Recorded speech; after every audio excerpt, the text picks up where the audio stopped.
This story is fictional. Any resemblance to real people or events is purely coincidental.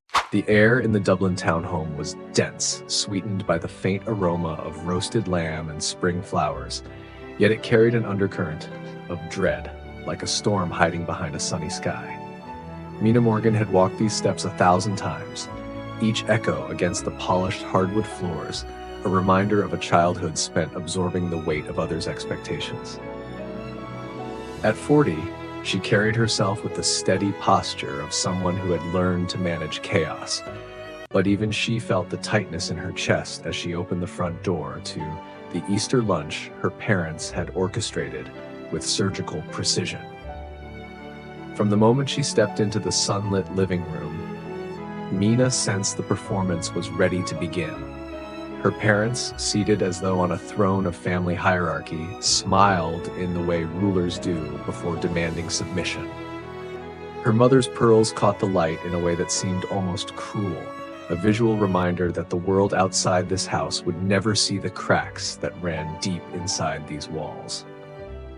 Her father's hand rested on the back of a chair, a gesture of authority, not warmth. Every subtle glance across the table was a map of the past, a catalog of the duties forced upon her as the eldest, the silent sacrifice, the hidden labor, the quiet erasure of her own needs. Mina's younger siblings flitted around the room, giggling and sharing whispered conspiracies about the chocolate eggs hidden by the maid. They were oblivious to the storm gathering above them, to the strings that had been tied around their sister's hands all these years. She watched them with a careful, protective gaze, the familiar ache of unfair responsibility tightening around her ribs. This time, however, there was a difference, a subtle, invisible shift. Mina had been waiting for this moment, calculating and patient, though no one could know. The clink of cutlery on fine china signaled the start of the speech. Her father cleared his throat and the room fell silent, the kind of silence that demands obedience. Mina felt the old panic rise in her chest, the same panic that had accompanied every family gathering where she had been expected to perform the role of the perfect eldest child, the shadow that absorbs disgrace to protect the family image. She swallowed hard, forcing herself to meet her father's eyes, only to see a flash of triumph there, a predator confident that his prey is finally cornered. "Everyone knows what Mina has done for this family," her father began, his voice smooth, practiced. "She's carried responsibilities that were never hers to bear." The words dripped like syrup over a plate of carefully curated etiquette. Yet, somehow, she remains selfish. The insult landed like a brick. Mina felt the room tilt, the walls shrinking as the past decades of forced labor, sleepless nights, and emotional manipulation converged into one unbearable moment. Her mother's nodding approval punctuated the accusation, and the siblings turned toward her with the same wide-eyed innocence they always carried when adults wielded guilt like a weapon. Mina's throat tightened. Anger bubbled beneath the surface, a slow-burning ember she had nurtured through years of quiet observation, through months of careful planning. The humiliation was not new, but the stakes had shifted. This Easter lunch would not conclude in the usual silence of her resignation. Something had changed in the dynamics she had endured for decades. Something had tipped. As her father's speech lingered, she noticed her youngest sibling, barely 12, clutching a folded piece of paper in their small hands, the kind of paper that, in the right circumstances, could make a storm of hidden truths bloom in the middle of a polished living room. The sibling's eyes darted toward her, hesitant, questioning, like a small bird deciding whether it could trust the wind. Mina's pulse quickened, but she did not speak. She had been trained by necessity to respond with calm, to absorb the punches silently. This time, however, she let her mind drift to the months spent arranging contingencies, legal papers quietly processed, documents carefully tracked, and signatures secured. Every silent night of strategizing, every moment spent transforming restraint into power, all pointed to a single threshold, the one that once crossed, would render the family's usual tactics obsolete. Her father continued, oblivious to the tension coiling in Mina's chest. He had rehearsed this scene countless times in his mind. The perfect humiliation, the predictable guilt, the predictable obedience. But in that moment, Mina realized the script was no longer hers to follow. She felt the surge of something rare, something exhilarating. Anticipation mixed with control, a delicious reversal of years of imposed servitude. Then her youngest sibling's hand twitched. The folded paper trembled as if alive. Mina caught it with a single subtle gesture before it fell, and in that brief instant the entire room seemed to pause. There was a pregnant silence that no one dared break, a moment that held the weight of every injustice she had endured and every small victory she had been planning. Her father's lips parted to continue his condemnation, but Mina's eyes locked onto the siblings. She whispered nothing, yet the message was clear. The tide had shifted. The event that would shatter the polished facade, the one that could not be retracted, was already in motion. And then, the doorbell rang. A visitor, unexpected, possibly irrelevant, or possibly the missing piece of the puzzle she had been nurturing. The room's atmosphere thickened, and every pair of eyes turned to the sound. Mina felt a thrill she hadn't allowed herself in years, the sweet possibility that the rules were about to break, that the carefully constructed power of shame wielded by her parents could meet the unyielding force of proof. The youngest sibling's hand clenched the paper tighter. Mina knew the first move had been made, silently, perfectly, and that the game they thought they controlled had already slipped beyond their grasp. And just like that, Easter lunch was no longer a familiar stage of torment. It had become a battlefield. The doorbell echoed again, sharper this time, slicing through the stifling pretense of the Morgan living room. Her father's hand twitched, a subtle, unconscious display of annoyance that went unnoticed by most, but Mina caught it immediately. He had counted on a predictable, rehearsed afternoon, polite laughter, her quiet humiliation, and a carefully maintained illusion of control. Every step she took in here over the years had been under his scrutiny, every decision monitored, every instinct molded to serve their vision of propriety. And now, with the bell's unexpected chime, that choreography faltered. Mina's youngest sibling shifted, their small hand pressing the folded paper against their chest like a secret talisman. Mina's pulse raced. She had felt this surge before in the quiet nights spent navigating contracts, probate requests, and bank transfers. Every document, every signature, every layer of bureaucracy had been a silent promise to herself. The moment would come when the scales would tip. She wasn't here to argue or plead. She was here to reveal, to correct the narrative once and for all. Her mother, wearing her signature pearl necklace like armor, moved toward the door. The graceful steps masked a predatory elegance, the kind of elegance that demanded admiration even while wielding guilt. Mina noticed her mother's practiced smile falter just slightly when the maid opened the door to reveal a clerk, a woman in a crisp navy suit, holding a folder that looked almost mundane, except it wasn't. The way the folder was carried carefully and with authority immediately sent a ripple through Mina's senses. This was no casual delivery. This was deliberate and precise, like a chess piece sliding into place after years of planning. "Miss Morgan," the clerk said, voice polite but firm. "I have something for you. It's regarding the estate of your late grandparents." A quiet murmur rose from the siblings, the youngest now gripping the paper with both hands. Mina's heart hammered, but outwardly she remained composed, the calm surface concealing the storm beneath. Her father's lips twitched into what was meant to be a confident smirk, but it lacked its usual bite. He could feel, even without seeing, that a shift was in motion. Mina accepted the folder with a subtle nod, the weight of it feeling heavier than the paper it contained. She flipped it open just enough to glimpse the first page. There it was, a signature. Undeniable, connecting decades of decisions and responsibilities to the adults who had wielded shame like a weapon. For years, they had controlled the narrative, rewriting history in their favor, erasing inconvenient truths. But now, in this single, innocuous-looking document, the narrative began to fracture. Her mother's smile froze, as if she could sense the invisible pivot in the room. Her father's posture stiffened, and he leaned forward slightly, perhaps in an instinctive attempt to reclaim authority.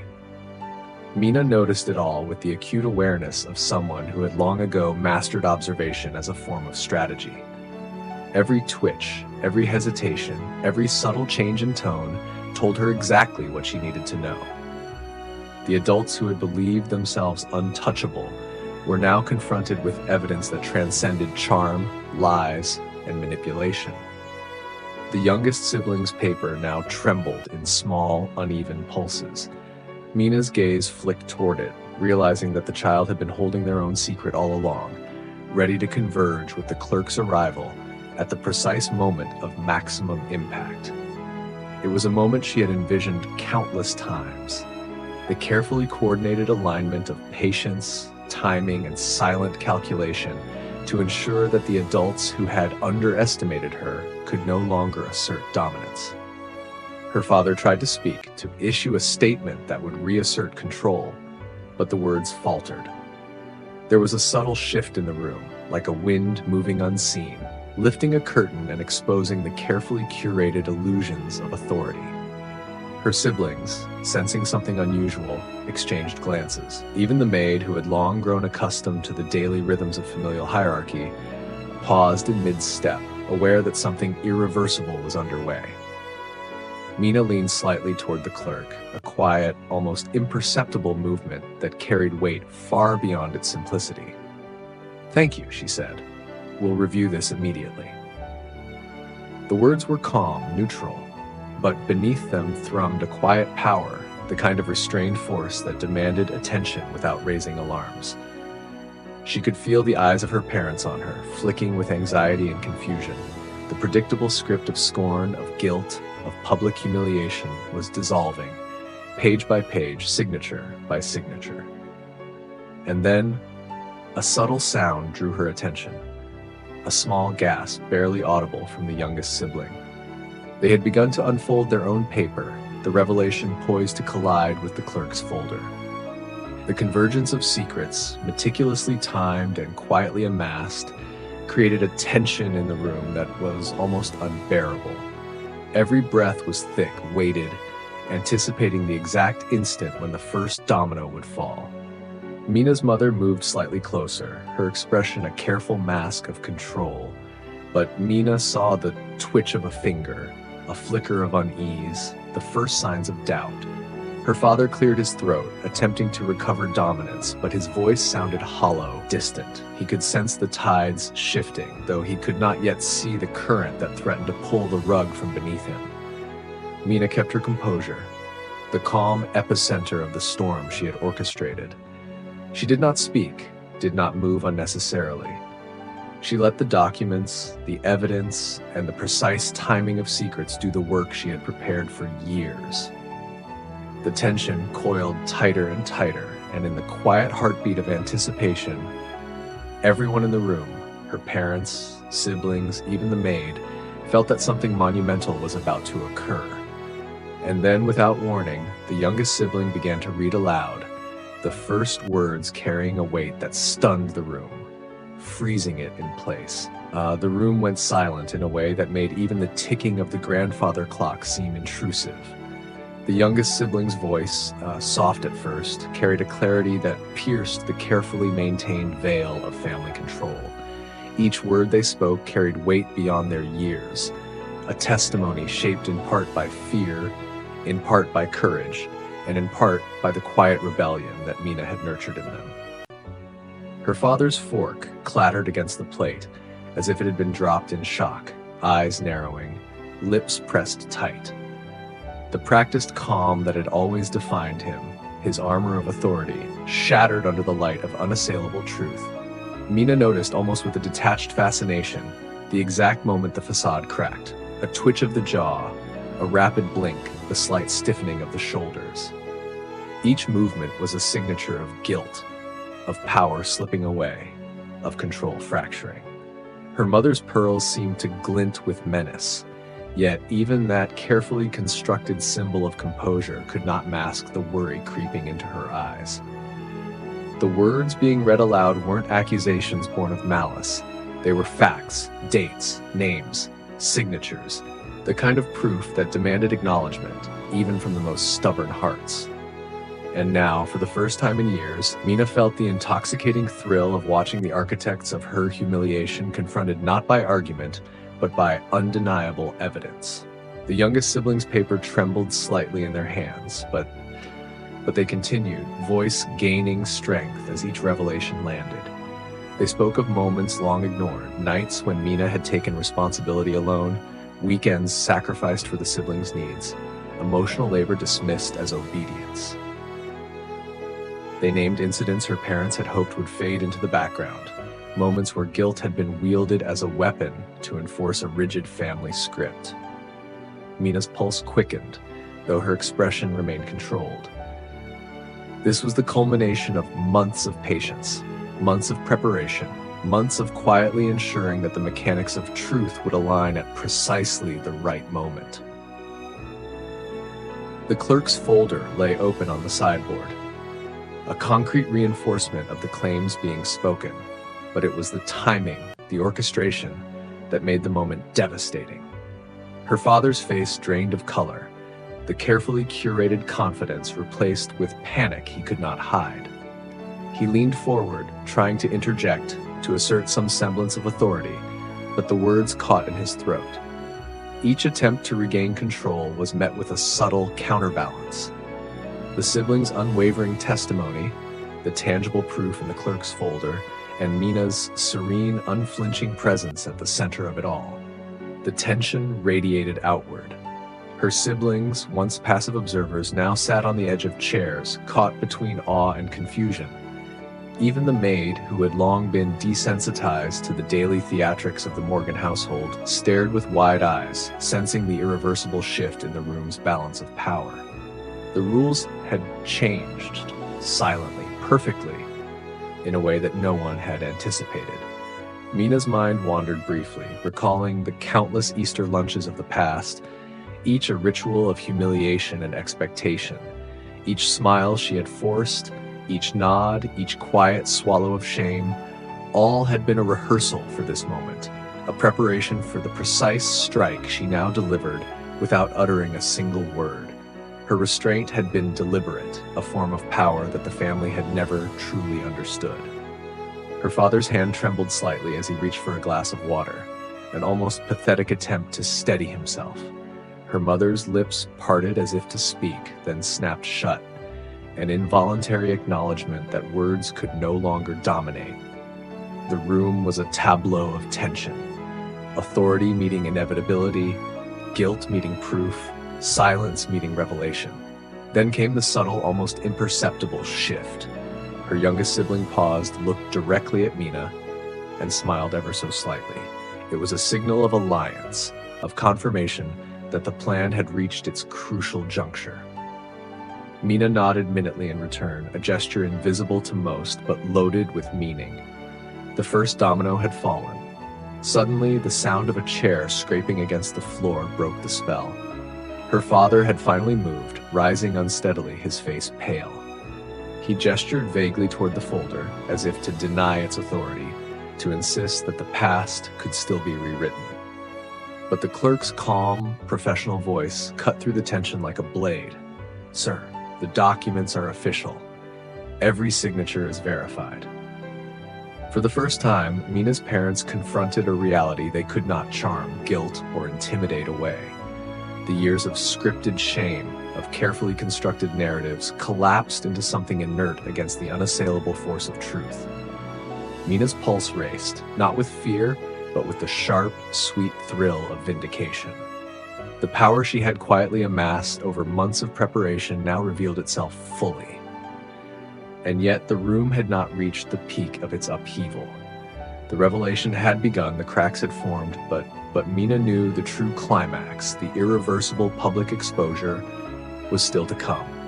Her parents' next moves would determine how fast the walls of their authority crumbled, and she intended to let them act, to let them dig their own graves with their assumptions, before delivering the final, indisputable blow. Mina's eyes flicked once more to the folder and the folded paper in her sibling's hand. The convergence of these truths was about to rewrite the household hierarchy in ways no one would recover from. She felt a quiet, controlled exhilaration, knowing that in just a few precise moments, the balance of power would shift irrevocably. And then, as her father opened his mouth once again, ready to launch into a defensive tirade, Mina quietly reached into her bag and pulled out the final piece of her preparation. A small, innocuous-looking envelope that would make everything tangible, undeniable, and permanent. The envelope felt weighty in Mina's hand, though to the casual observer it was nothing more than a simple, unassuming object. Its significance, however, was monumental. Within it lay a document that tied decades of whispered injustices, silent sacrifices, and carefully hidden responsibilities into a single, unassailable truth. Mina had carried it with her for months, waiting for this exact moment when timing, precision, and the human desire for control intersected in perfect alignment. Her father's eyes flicked toward her hand, catching just a shadow of movement. A flash of recognition, or was it suspicion, crossed his face. For the first time, he hesitated in his usual certainty, a man who had always believed the perception of authority could outweigh reality. His lips parted to speak, but she did not allow him to finish, her calm posture a silent assertion that this moment was hers to orchestrate. Her youngest sibling, seated rigidly in their chair, sensed the shift. Their small fingers tightened around the folded paper, the edges of it crumpling slightly, but they did not falter. They had read the first part aloud, and now the second part, the piece that Mina had cultivated with meticulous patience, was ready to merge seamlessly with the clerk's folder, creating a perfect chain of irrefutable evidence. Mina's mother leaned slightly forward, pearls glinting under the spring sunlight, her practiced smile a mask of confidence. Yet Mina noticed the minute quiver in her hand as she set down her glass. The illusion of control, carefully maintained for decades, was beginning to slip. The room was no longer the polished theater of social expectation. It was a battlefield of revelation, tension, and imminent reckoning. With deliberate slowness, Mina placed the envelope on the table, sliding it toward the center where all eyes could see it. The subtle movement carried the weight of inevitability. Her father's hand hovered midair, a physical representation of his disbelief, before retreating slowly, as though he sensed the futility of interference. Her mother's gaze snapped to the envelope, eyes widening imperceptibly as the gravity of the situation began to penetrate the carefully maintained facade. Her siblings, oblivious to the full significance but aware that something monumental was happening, leaned slightly forward, their curiosity mingling with awe. Mina allowed herself a brief moment to observe them, not with indulgence, but with pride. For years, she had borne the responsibilities that were never hers to carry, silently ensuring that the family's image remained untarnished. Now they would witness the power of truth, patience, and careful preparation converge in a single public moment. The clerk remained calm, observing the household dynamics with professional detachment. She had delivered the folder and witnessed the subtle signaling, but she did not interfere. Her role was to provide verification, documentation, and authority. Everything else, the tension, the whispers, the unspoken challenges, were the product of Mina's design. Mina's heart beat steadily, a contrast to the accelerating pulse of the room. The energy of the moment was almost tactile, an electric current flowing through every person present. Her parents had relied on shame as a tool, confident in its predictable effects, but they had never accounted for preparation, for patience, or for the subtle orchestration of truth. This was not confrontation, it was inevitability. She took a slow breath, allowing the weight of the moment to sink in. Every movement, every glance, every hesitation in the room served as confirmation that the plan was unfolding as intended. The first act of revelation had been delivered by her youngest sibling. Now, the envelope, silent yet potent, would deliver the undeniable proof that had been years in the making. Her father's eyes darted between the envelope and the clerk's folder. Panic began to creep into his posture, subtle but unmistakable. His wife's mouth twitched as though she were fighting the urge to speak, to intervene, to salvage the narrative that had long favored them. Yet even she could sense the futility, the irreversible nature of the moment. Mina reached for the envelope, lifting it just to open it. The paper inside, crisp and official, reflected the light in a way that seemed almost symbolic, a tangible representation of every sacrifice she had endured, every responsibility she had shouldered alone. She did not rush, did not tremble.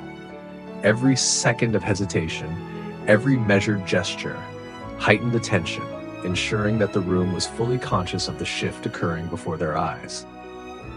And then she began to place the document on top of the clerk's folder, aligning the two in perfect sequence. The room seemed to inhale collectively, the air thick with anticipation. Her father's jaw tightened, her mother's hands fidgeted subtly. Even her siblings sat on the edge of their chairs, sensing the culmination of events that had been silently building for years. It was a simple action, a single deliberate placement of paper, but it carried consequences that reverberated far beyond the polished hardwood floor of the dining room. The chain of evidence, the testimonies, and the proof all converged, leaving no room for argument, no room for deflection, no room for control. Her father's voice finally broke the silence, strained and unsteady. This can't be. Mina allowed herself the smallest, almost imperceptible smile. The first domino had not only fallen, it had triggered the collapse of the foundation he had so long relied upon. And as the envelope settled, perfectly aligned on the folder, Mina knew the moment of the first major reckoning was imminent. The family's carefully constructed hierarchy, built on shame, expectation, and unchallenged authority, was about to be publicly dismantled. And then at the exact instant the tension reached its peak, her youngest sibling spoke a single sentence that changed everything. "So, it wasn't me who had to raise us all." The words hung in the air, simple but devastating. "So, it wasn't me who had to raise us all." The room froze as though time itself had paused. Her father's face paled, the corners of his mouth twitching uncontrollably. Her mother's pearls clinked faintly as she gripped the edge of the table, a futile attempt to steady herself against the sudden weight of revelation. Silence fell first, heavy and suffocating, before shock rippled outward in waves. Mina remained calm, seated upright, her eyes unwavering as they swept across the room. She had rehearsed nothing beyond this.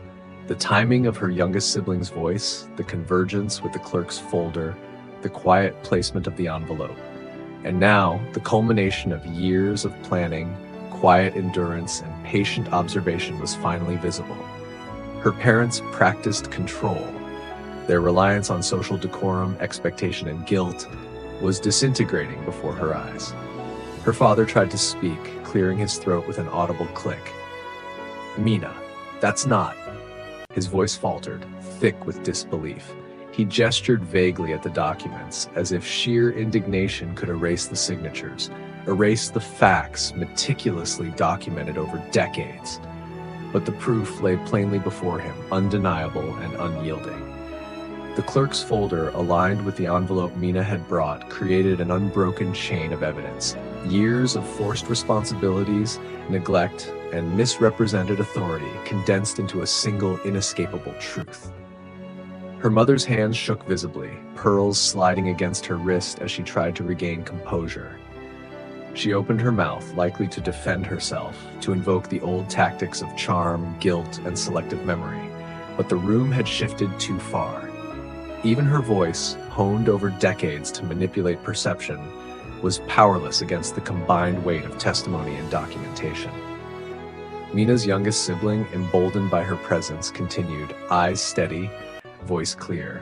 I was too young to know what was fair, but I remember, and now I see who really cared for us, who really took responsibility. Each word was a hammer, striking the house of illusions her parents had so carefully constructed. The emotional impact was immediate and undeniable, forcing a ripple of panic and disbelief across the polished living room. Her father's chair scraped against the hardwood floor as he rose abruptly, his hands flailing slightly in a display of impotent authority. This is outrageous. We raised you. We gave you everything. The words, meant to assert dominance, landed hollowly in a room now guided not by perception but by fact. Mina's lips pressed together in a quiet smile, a restraint that made her power palpable. No outburst could undo what had been set in motion. Her mother's expression contorted with fury and fear, a rare and striking vulnerability. She leaned toward the documents, fingers trembling as she tried to confiscate them, to reclaim the narrative. The clerk, calm and unyielding, lifted a hand, blocking the movement. I'm afraid these documents cannot be removed. They are verified and official. The authority in her voice amplified the tension, turning what could have been a private humiliation into a public, undeniable moment of reckoning. The younger siblings watched, wide-eyed, caught between relief and disbelief. They had grown up believing in the perfection of their parents' narrative, the carefully scripted hierarchy that had dictated their understanding of family. Now they witnessed its collapse, the shattering of a world that had always seemed untouchable. And at the center of it all sat Mina, calm, collected, almost regal in her restraint, the architect of this long overdue justice. Mina leaned slightly forward, her voice steady but firm. This isn't about blame, it's about truth. The responsibilities I carried were never optional, and now, finally, they are acknowledged. She gestured subtly toward the envelope and folder. The proof is here. The story you've told yourselves and everyone else no longer holds weight. Her father's face twisted further, a mixture of anger, panic, and disbelief. The polished image he had curated for decades, the one he had used to manipulate shame, loyalty, and fear, was crumbling in real time. His carefully rehearsed words, intended to reassert dominance, fell flat. The audience, both siblings and clerk, were witnesses to a reversal that could not be mitigated by charm, denial, or intimidation. Her mother's hand trembled as she reached toward the table, only to stop midair.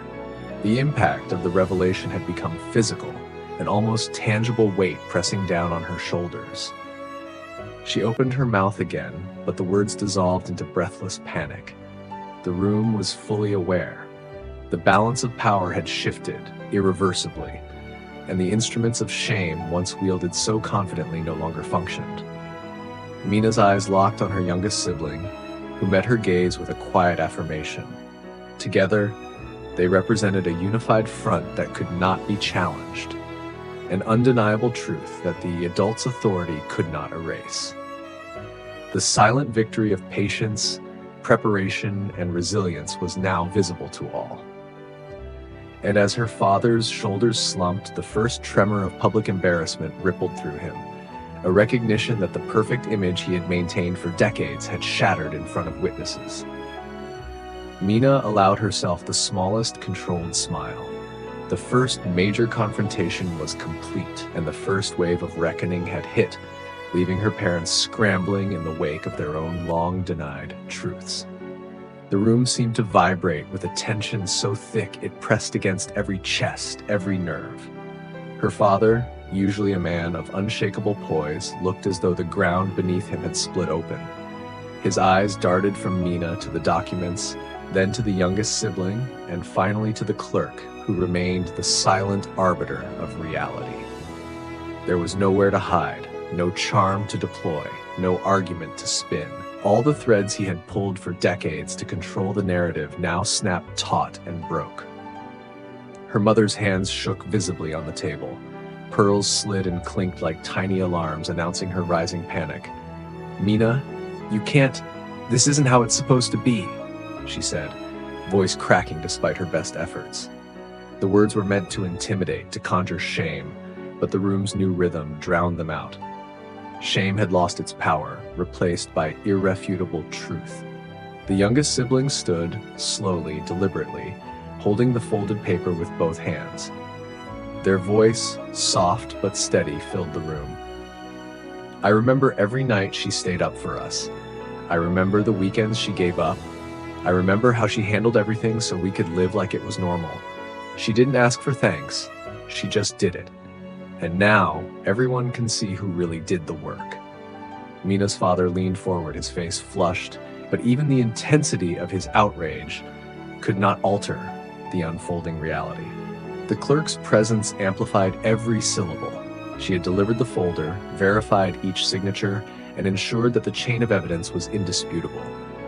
No performance, no appeal to family decorum could negate what now lay before them. Mina herself remained calm, seated like a still point in a storm, letting the current of revelations sweep over the room. She allowed the silence to stretch, heavy with anticipation, while watching her parents squirm in their own self-created tension. Years of control, of emotional manipulation, of rehearsed authority, all unraveling at once. She did not need to raise her voice, did not need to scold or argue. Patience had done the work for her, and now visibility ensured its impact. Her mother suddenly lunged toward the folder, her voice rising in a mix of desperation and fury. Those papers don't change anything. This is absurd. But the clerk, calm and immovable, placed a firm hand on the folder, blocking her. I'm afraid they are official and cannot be removed, she said. Her tone carried finality, the kind of finality no one in the room could argue against. Her father's chair scraped loudly against the floor as he stood, attempting to assert dominance, though each movement betrayed uncertainty. He tried to reach the folder as well, but Mina's calm hand rested over the envelope she had brought. Everything you've relied on, assumptions, social performance, shame, has no bearing here. The facts speak for themselves. Her words were soft, measured, but their effect was seismic. The youngest sibling's gaze shifted from the documents to the parents, unwavering. You called her selfish for raising us, they said, voice ringing in the suddenly charged silence. But she was the one keeping us whole. She was the parent you pretended to be. Their words struck like hammers, a combination of innocence and authority that no adult could counter without appearing dishonest or weak. Mina let the final beats linger, allowing the emotional shock to take hold. Her parents' composure faltered visibly. Her father's shoulders slumped slightly, the flush of panic spreading across his face. Her mother's eyes were wide, frantic, as if seeking an escape that did not exist. The house, polished and orderly, seemed to hum with the tension of long-suppressed truths now exposed in brutal clarity. Then Mina moved with deliberate slowness, lifting the envelope and sliding it gently on top of the clerk's folder, aligning them perfectly. The action was simple, almost ceremonial, yet it carried the weight of decades of withheld recognition. The room's energy shifted again, the balance tipping completely. There was no ambiguity left. The documents, the testimony, and the youngest sibling's voice had converged, creating a single, undeniable narrative. Mina had been wronged, and now everyone in the room saw it. Her father's mouth opened again, but no words came. Her mother's hands fell to her lap, trembling, incapable of protest. Even the younger siblings, who had long lived in the shadows of family expectation, seemed to sense that the hierarchy had reversed. Mina's calm presence radiated authority, a stark contrast to the panic and helplessness now evident in the adults who had relied on shame for control. And then, in that suspended, perfect silence, a subtle shift occurred, a recognition not spoken aloud, but palpable. The first apologies hung in the air, hesitant, awkward, but real. Her mother's voice broke first. I suppose we misunderstood. Her father followed, muttering a strained acknowledgement of mistakes. The room's tension, previously like coiled steel, began to relax, though the weight of revelation remained. Mina remained composed, allowing them their tentative confessions. She did not celebrate, did not gloat. The victory was not in words or anger, but in truth's exposure, in the public dismantling of the narrative they had maintained for so long. Her patience, her careful planning, and the alignment of timing had created a reversal so complete that nothing could erase it. And as the room exhaled collectively, the youngest sibling's eyes met hers with a quiet satisfaction. Mina smiled ever so slightly. The first major climax was complete. The adults' control had crumbled, shame had been neutralized, and the balance of power had shifted irreversibly. Yet, even as the echoes of the first wave of reckoning settled, Mina knew this was only the beginning. The aftermath, the strategic layering of consequences, and the final consolidation of her autonomy awaited. The family had been unmasked, but the full reckoning, the one that would cement her independence and erase their leverage forever, was still to come. And just as the room seemed to pause, waiting for the next words, Mina's hand drifted subtly toward the envelope again, signaling that the second phase, the consolidation of truth and control, was about to begin. The tension in the room had shifted from explosive confrontation to a more subtle, simmering awareness. Mina's parents sat rigidly, absorbing the weight of public embarrassment in ways their rehearsed smiles and polished manners could no longer disguise. The youngest sibling lingered near her side, clutching the folded paper, a tangible symbol of the revelation they had helped deliver.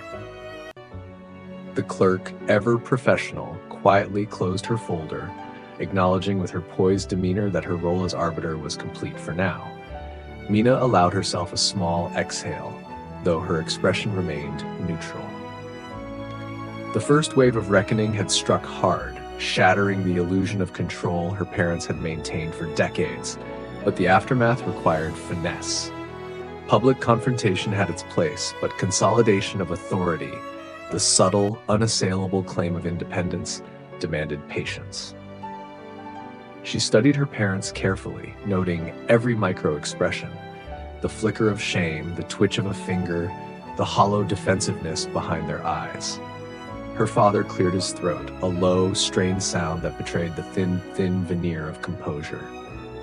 "Mina, perhaps we overreacted," he began, testing, searching for a crack, a possible avenue to reclaim dominance.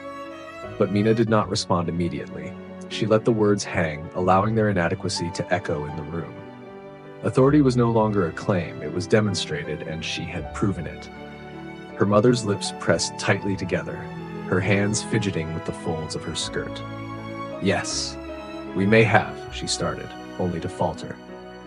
The carefully rehearsed defenses she had relied on for years could not bridge the gap between narrative and documented reality. Mina's silence emphasized every failed attempt at control, and she could almost feel the fragile barrier between appearance and truth cracking further with each passing second. Mina's youngest sibling shifted slightly, still seated at the table. Their eyes, wide and observant, scanned the room as though measuring every subtle interaction.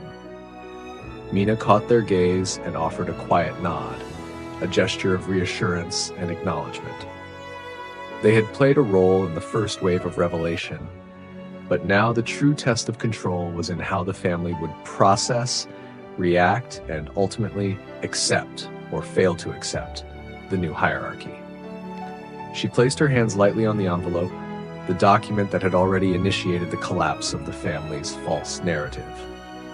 Though it was in her possession, its presence was more than symbolic. It was a tangible manifestation of authority. Years of effort, of strategic patience, had culminated in this moment, and she allowed herself a subtle sense of satisfaction, not triumph or gloating, just the quiet, powerful assurance that the groundwork she had laid was irreversible.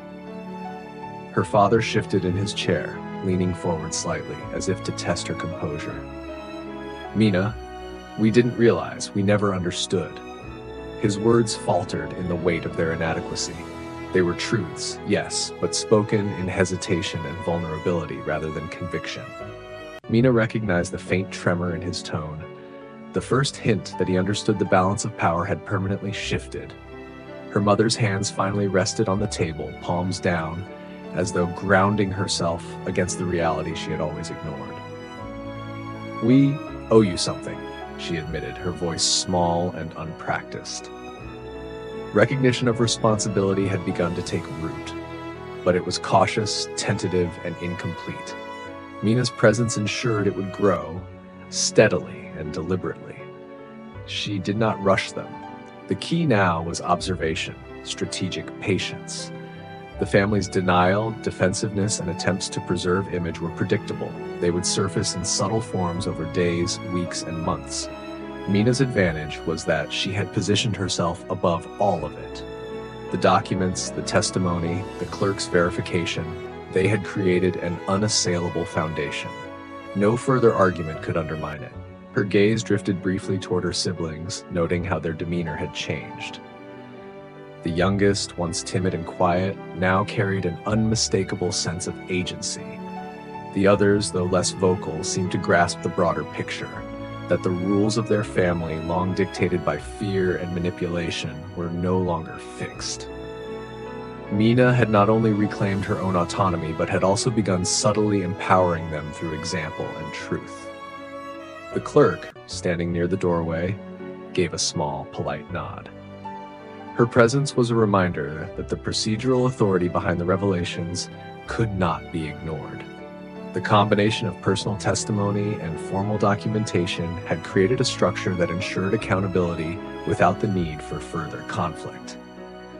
Mina's parents had learned abruptly and unavoidably that truth outweighed performance, and yet beneath the calm, Mina sensed the faint tension of what was to come. The first major confrontation had dismantled the family's illusions, but there remained threads to be tied, leverage to neutralize, and boundaries to enforce permanently. The room, though quiet, was electric with anticipation, a subtle acknowledgement that while the first wave had passed, the full consolidation of authority, independence, and irreversible reversal of power would require careful navigation. Mina allowed the silence to stretch, letting her parents sit with the impact, feel the consequences, and slowly recognize their new place in the hierarchy. Each unspoken acknowledgement, each subtle gesture of acceptance or hesitation, was a brick in the foundation of her autonomy. She had achieved the first major climax, yes, but the ultimate resolution, the final assertion of control that would leave her free from their influence forever, was still ahead. And in that quiet tension, the faintest smile curved Mina's lips. The storm of confrontation had passed, but the careful, strategic aftermath had only just begun. The room had settled into a tense calm, the kind of silence that is not peace, but a fragile truce. Mina sat upright, her hands resting lightly on the envelope she had brought, the folder still open on the table. The documents had spoken. The youngest sibling's testimony had landed, and the first wave of reckoning had left the adults scrambling to understand the new landscape of authority. Now the aftermath demanded subtlety. Victory had been claimed, but its consolidation required strategy. Her father's eyes flicked toward the envelope again, as if expecting it to change shape, to undo what had already happened. But the truth, she knew, was immovable. His usual tactics, bluster, charm, indignation, had failed spectacularly, and now he could only navigate a room where the rules had been rewritten. Mina let the silence press on him, letting the weight of every decision he had ever made hang in the air. Each unspoken acknowledgement chipped away at his authority further. Her mother, on the other hand, seemed to be recalibrating, searching for a narrative that might preserve some semblance of dignity. Her hands hovered over the table, unsure whether they're to touch the documents, to retract them, or to flee into polite denial. Mina noticed every small movement, the slight tremor in her fingers, the shallow, uneven breaths, and cataloged them mentally. These subtle signals were valuable. They revealed fear, uncertainty, and the very human instinct to cling to control even when it was gone. The youngest sibling remained close, their folded paper resting quietly on the table. They were still processing the moment themselves, eyes wide with awe at the power of truth and timing. Mina caught their gaze and offered a barely perceptible nod, a reassurance that their courage had mattered, that their words had changed the room forever. It was more than pride. It was recognition that the work she had done in silence had borne fruit not just for herself, but for them as well. Mina leaned back slightly, allowing the natural flow of authority to settle around her. She did not speak, did not need to. The documents, the testimony, the clerk's verified presence, all of it formed a structure that did not require her active assertion. The adults in the room were now operating within constraints she had established, though they were too accustomed to control to recognize them fully. She let them flounder, let them attempt gestures that would ultimately fail, and observe their reactions with a quiet, analytical patience. Her father cleared his throat again, testing boundaries with a faintly more controlled attempt at authority. "Mina, perhaps we can discuss this." His voice faltered on the final syllable, a sign that he realized the floor had shifted. Mina allowed herself the smallest, measured smile, acknowledging the faintest gesture of residual control without granting it any real power. Her mother's response was equally cautious, measured, and tinged with anxiety. "Yes, perhaps we should." Her eyes flicked nervously to the documents, then to the clerk, then back to Mina, as if trying to gauge whether any attempt at negotiation could succeed. It could not. The combination of proof, testimony, and timing had made negotiation irrelevant. All that remained was acknowledgement or denial so complete that it would only prolong discomfort without restoring influence. The clerk quietly closed the folder and offered a small nod to Mina, signaling that her role in the unfolding events was complete for now. Her professional calm contrasted sharply with the rising tension in the family. She had provided authority, verification, and legitimacy. Mina had orchestrated the drama, and the clerk had confirmed it beyond dispute. Together, the combination ensured that nothing in the room could undo what had been revealed. Mina's gaze swept the room, noting every micro-expression, every hesitation, every shift in posture. Each was a clue, a subtle reinforcement of the new hierarchy she was establishing. Her parents' postures, once rigid with unchallenged authority, were now tentative, faltering, uncertain. Their instinct to dominate, to shame, to manipulate had been rendered impotent by careful orchestration and undeniable proof. The youngest sibling, sensing the lingering tension, spoke quietly, almost to herself. She really did everything. The statement was small, but its implications were profound. It reinforced the truth that Mina had long embodied, that responsibility and care, quietly born, were more powerful than performance, charm, or deception. Mina allowed herself to relax slightly, though not entirely. The first wave of confrontation had passed, and the immediate shift in authority had been achieved. But the subtle work of consolidating autonomy and enforcing boundaries remained. She would observe, measure, and act only when necessary. The documents were her shield, her leverage, and her anchor. Her presence alone, calm and deliberate, would maintain the shift she had engineered.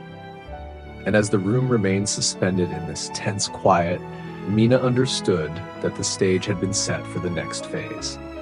The second major climax, the full, irreversible consolidation of power, autonomy, and public validation, was still ahead. But for now, the immediate chaos had been tamed, the first wave of reckoning complete, and the family, though unbroken physically, had been irrevocably altered. And just as she allowed herself a brief moment of satisfaction, she noticed her father's eyes flick toward the envelope again, a subtle signal that the awareness of consequences had not yet fully settled. Mina smiled faintly to herself. The storm was not over. It had only entered its quiet, strategic phase. The room felt different now, though it was the same space, the same walls, the same polished hardwood floors. The air carried a subtle weight, the residue of revelation and confrontation, and Mina moved through it with a deliberate, measured calm. The documents lay open, a silent testament to the shift in authority, and every glance from her parents confirmed they had begun to reckon with it, even if they could not yet articulate the change. Her father leaned back in his chair, still pale, still stiff, as if bracing himself against invisible currents. His pride had been wounded, the illusion of dominance shattered, but instinct still tugged at him, demanding a test of the new order. Mina allowed a long pause before addressing him, not in words but in posture. Her calm, centered presence communicated boundaries more clearly than any speech could. She was no longer the child they could manipulate. She was the architect of consequence, patient and observant, ready to respond with precision. Her mother, equally shaken, sat slightly forward, fingers drumming lightly against the table. She watched Mina with a mix of fascination and apprehension. The pearls around her neck caught the afternoon light, glinting almost like markers of authority she no longer possessed. The subtle tremor in her hands betrayed the internal struggle, the desire to regain control, countered by the undeniable reality of proof, testimony, and orchestrated timing. Mina's youngest sibling remained close, a quiet ally in this evolving dynamic. Their presence reminded her that the balance of power was no longer singularly determined. It now included those she had long protected, those whose trust she had earned. Every subtle gesture of theirs, straightening a chair, folding a napkin, adjusting posture, was an echo of lessons learned, a silent acknowledgement that authority need not be aggressive to be effective. Mina allowed herself a measured, inward exhale. The first confrontation had ended. The initial shockwave of truth had rippled through the room. Now she would consolidate, quietly but relentlessly. Boundaries would be enforced not through argument, but through example, documentation, and the subtle assertion of her autonomy. Her parents' attempts to navigate this new landscape were clumsy but instructive, revealing weaknesses that Mina could leverage without overt conflict. Her father finally broke the silence, his voice low and hesitant. "We didn't realize." He trailed off, unsure whether to continue, whether the acknowledgement carried weight, whether it could change anything. Mina's gaze met his, unwavering and calm. No encouragement, no apology, no validation was necessary from her. The shift had occurred. His recognition was a formality that mattered only to him. Her mother's response was quieter, more tentative. "Yes, I suppose we overlooked."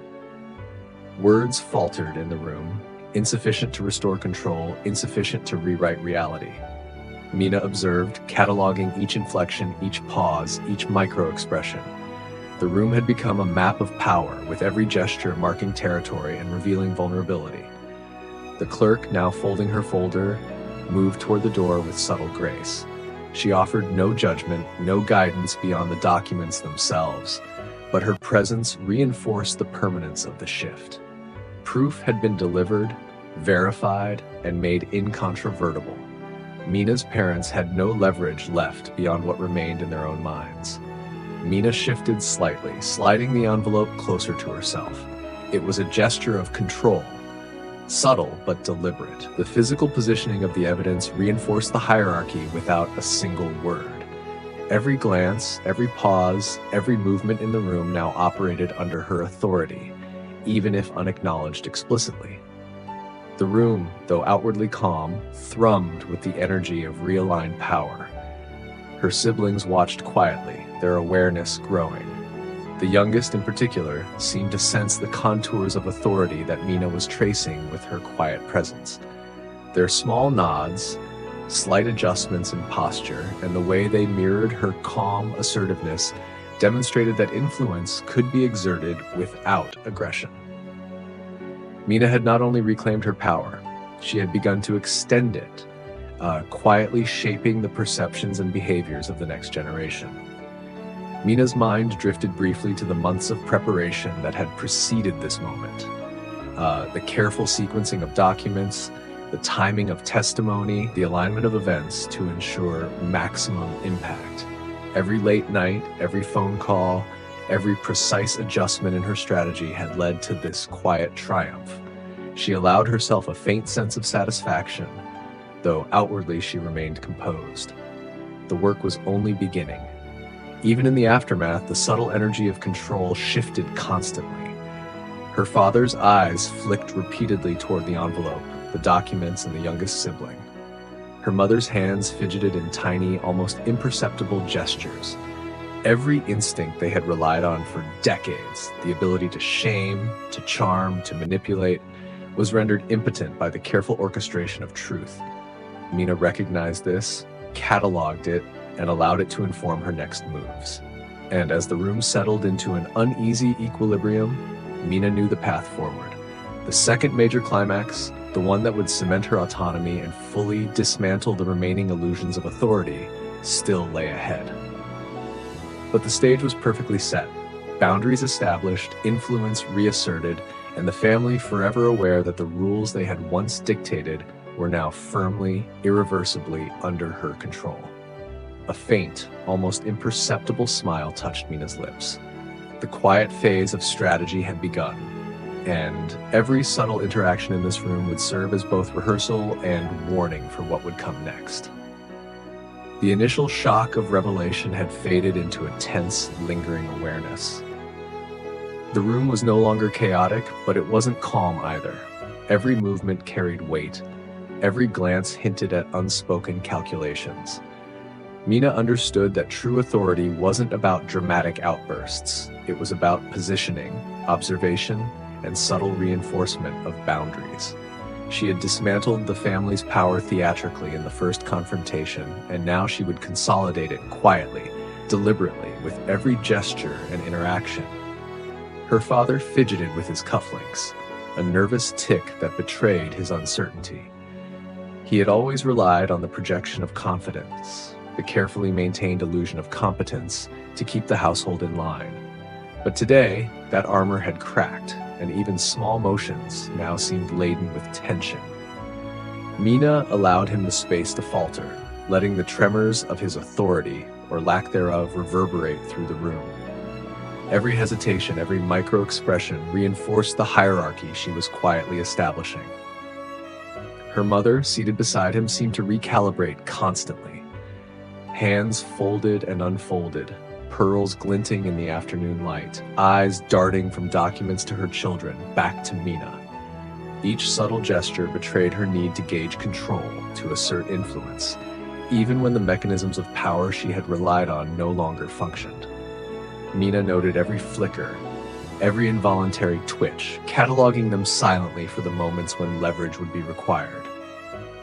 Mina's youngest sibling lingered nearby, quietly observing, folded paper still in hand.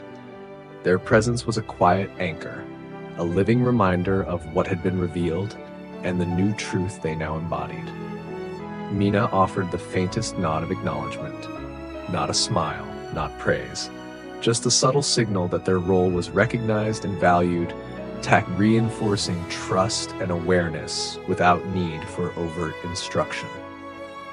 The power of calm acknowledgement, she knew, could guide behavior more effectively than reprimand or reward.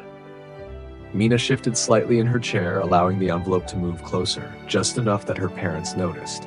It was a small, deliberate assertion, a reminder that she held the proof, the leverage, the undeniable facts. She didn't need to speak. The placement itself conveyed authority. Every glance her parents cast toward the documents was a silent acknowledgement of their diminished position. Her father tried to interject, clearing his throat with a mixture of frustration and tentative submission. "Mina, perhaps we can." His voice trailed off as his eyes caught hers. Mina didn't respond, and the silence made the futility of his attempted negotiation palpable. Words, charm, and manipulation had lost all weight. Only facts, patience, and controlled action carried power now. Her mother leaned slightly forward, tentative, searching for a foothold in the shifting landscape. "We should discuss what this all means," she said carefully. Even her phrasing betrayed hesitation. She was testing boundaries, looking for an opening, but Mina's calm, unwavering presence made the search fruitless. The space between assertion and acknowledgement was now clearly delineated. Mina controlled it. The clerk, standing near the doorway, observed silently, her presence a quiet reinforcement of authority and legitimacy. She had delivered the documents, verified their contents, and provided formal recognition of their weight. With her role complete, she remained only as a subtle reminder that the truth could not be disputed, lending an almost judicial weight to the room's dynamics. Mina allowed herself a slight adjustment in posture, just enough for her parents to notice. She didn't speak, but the movement reinforced her calm dominance. She was unflinching, deliberate, unshaken by their attempts at regaining control. Every glance, every hesitation from them served as confirmation that she had realigned the hierarchy. Her youngest sibling whispered softly, almost to themselves, She's in charge now." The words were simple, innocent, but carried profound meaning. They confirmed the shift not through authority, but through perception, a powerful tool. Mina acknowledged the statement with a subtle nod, reinforcing its truth without a word. The room seemed to vibrate quietly with anticipation. The confrontation had passed, but Mina knew the next phase was strategic. The careful layering of influence, boundary setting, and subtle control over daily interactions. Every conversation, every request, every gesture in the coming days would serve to cement her position. The storm had passed in spectacle, but now the slow, deliberate consolidation of authority would unfold. Mina leaned back slightly, observing the room. Her parents were testing limits, her siblings learning from example, and the clerk's quiet presence ensured that reality was anchored. She allowed the tension to linger, subtle but omnipresent, a reminder that the rules had changed, that shame no longer dictated behavior, and that autonomy was no longer negotiable. And in that quiet, measured tension, Mina's mind turned to the months ahead. Every interaction, every document, every boundary would be orchestrated with precision. The first major climax had exposed weakness. Now she would build a structure that ensured permanence. The real work of authority, the invisible threads that bind respect, obedience, and recognition, was only beginning. Her eyes rested on the envelope again, and she felt the quiet satisfaction of inevitability. The storm had struck, the wave had passed, now came the subtle tide that would carry her family irrevocably into a new order. The quiet had settled like dust over the room, but Mina felt it like a pulse, sharp and alert. Nothing in the aftermath of the first confrontation would move without her direction now, yet she understood that true power was in the invisible threads, not in overt displays. Every glance she allowed lingered, every measured silence she maintained reinforced the unspoken truth. She was no longer the child to be manipulated. Her father shifted uneasily in his chair, the faint creak of polished wood underscoring his discomfort. For decades, he had relied on the authority of expectation, the unspoken rules, the guilt he could impose with a glance or a sigh. Now, those rules had been rewritten in real time, and his instinct to dominate was met only with calm observation and deliberate restraint. Mina allowed the room to breathe, but never for a moment relinquished the subtle hold she had established. Her mother's hands rested lightly on her lap, fingers twisting the pearls absent-mindedly, a gesture that betrayed her need to maintain composure even as the world she had relied upon crumbled. Mina watched every subtle motion, the flick of a wrist, the bite of a lip, the almost imperceptible tilt of the head. Each action was a clue, a measure of where influence still lingered and where it had evaporated completely. The youngest sibling, once timid and unsure, now sat forward, folding their hands on the table with the same composure Mina displayed. Their presence was a living signal of authority and alignment, a reminder that Mina's influence extended beyond herself, reshaping the household hierarchy subtly but undeniably. Every gesture of theirs, every measured glance toward their parents reinforced the new balance. Mina shifted slightly, repositioning the envelope atop the clerk's folder, a quiet but deliberate signal that she maintained control. The documents had done their work, but placement mattered. It was a subtle demonstration of ownership, an assertion that authority did not need to be loud to be absolute. Her parents' eyes flicked toward the envelope almost instinctively, a momentary recognition of her dominance that she let linger. Her father attempted to speak, clearing his throat with a mix of hesitation and irritation. "Mina, perhaps we could." His words faltered. Mina's silence spoke louder than any retort could. The subtle tightening of her posture, the calm fixation of her gaze, conveyed a message he could not ignore. Authority had shifted, and words alone could no longer restore it. Her mother leaned forward slightly, seeking an opening, testing the boundaries, and failing. We never realized." The phrase hung incomplete, a sign of internal struggle. Mina's awareness of timing and perception allowed her to let these tentative admissions play out without interference. She did not need to correct, to scold, or to enforce. The evidence of truth and the quiet presence of authority she exuded ensured that compliance, however reluctant, would follow. The youngest sibling spoke softly, almost to herself, yet loud enough for all to hear. "She's not just saying it, she's showing it. She really is in charge now." The statement, simple and innocent, carried the weight of perception. Authority, Mina knew, was as much about recognition as enforcement. The room, aware of the shift, absorbed the words as truth. Mina's attention flicked briefly to her father, noting the way his fingers drummed nervously against the table. Even the smallest attempts at reclaiming influence now appeared clumsy, awkward, and ineffective. She allowed him a small window to react, knowing that the discomfort he felt would further solidify the new boundaries. Every micro-failure on his part was a reinforcement of her position, a lesson in the permanence of truth and consequence. Her mother's eyes darted repeatedly to the envelope, then to the youngest sibling, then back to Mina. The room had become a map of power, each gaze a coordinate, each gesture a marker of shifting influence.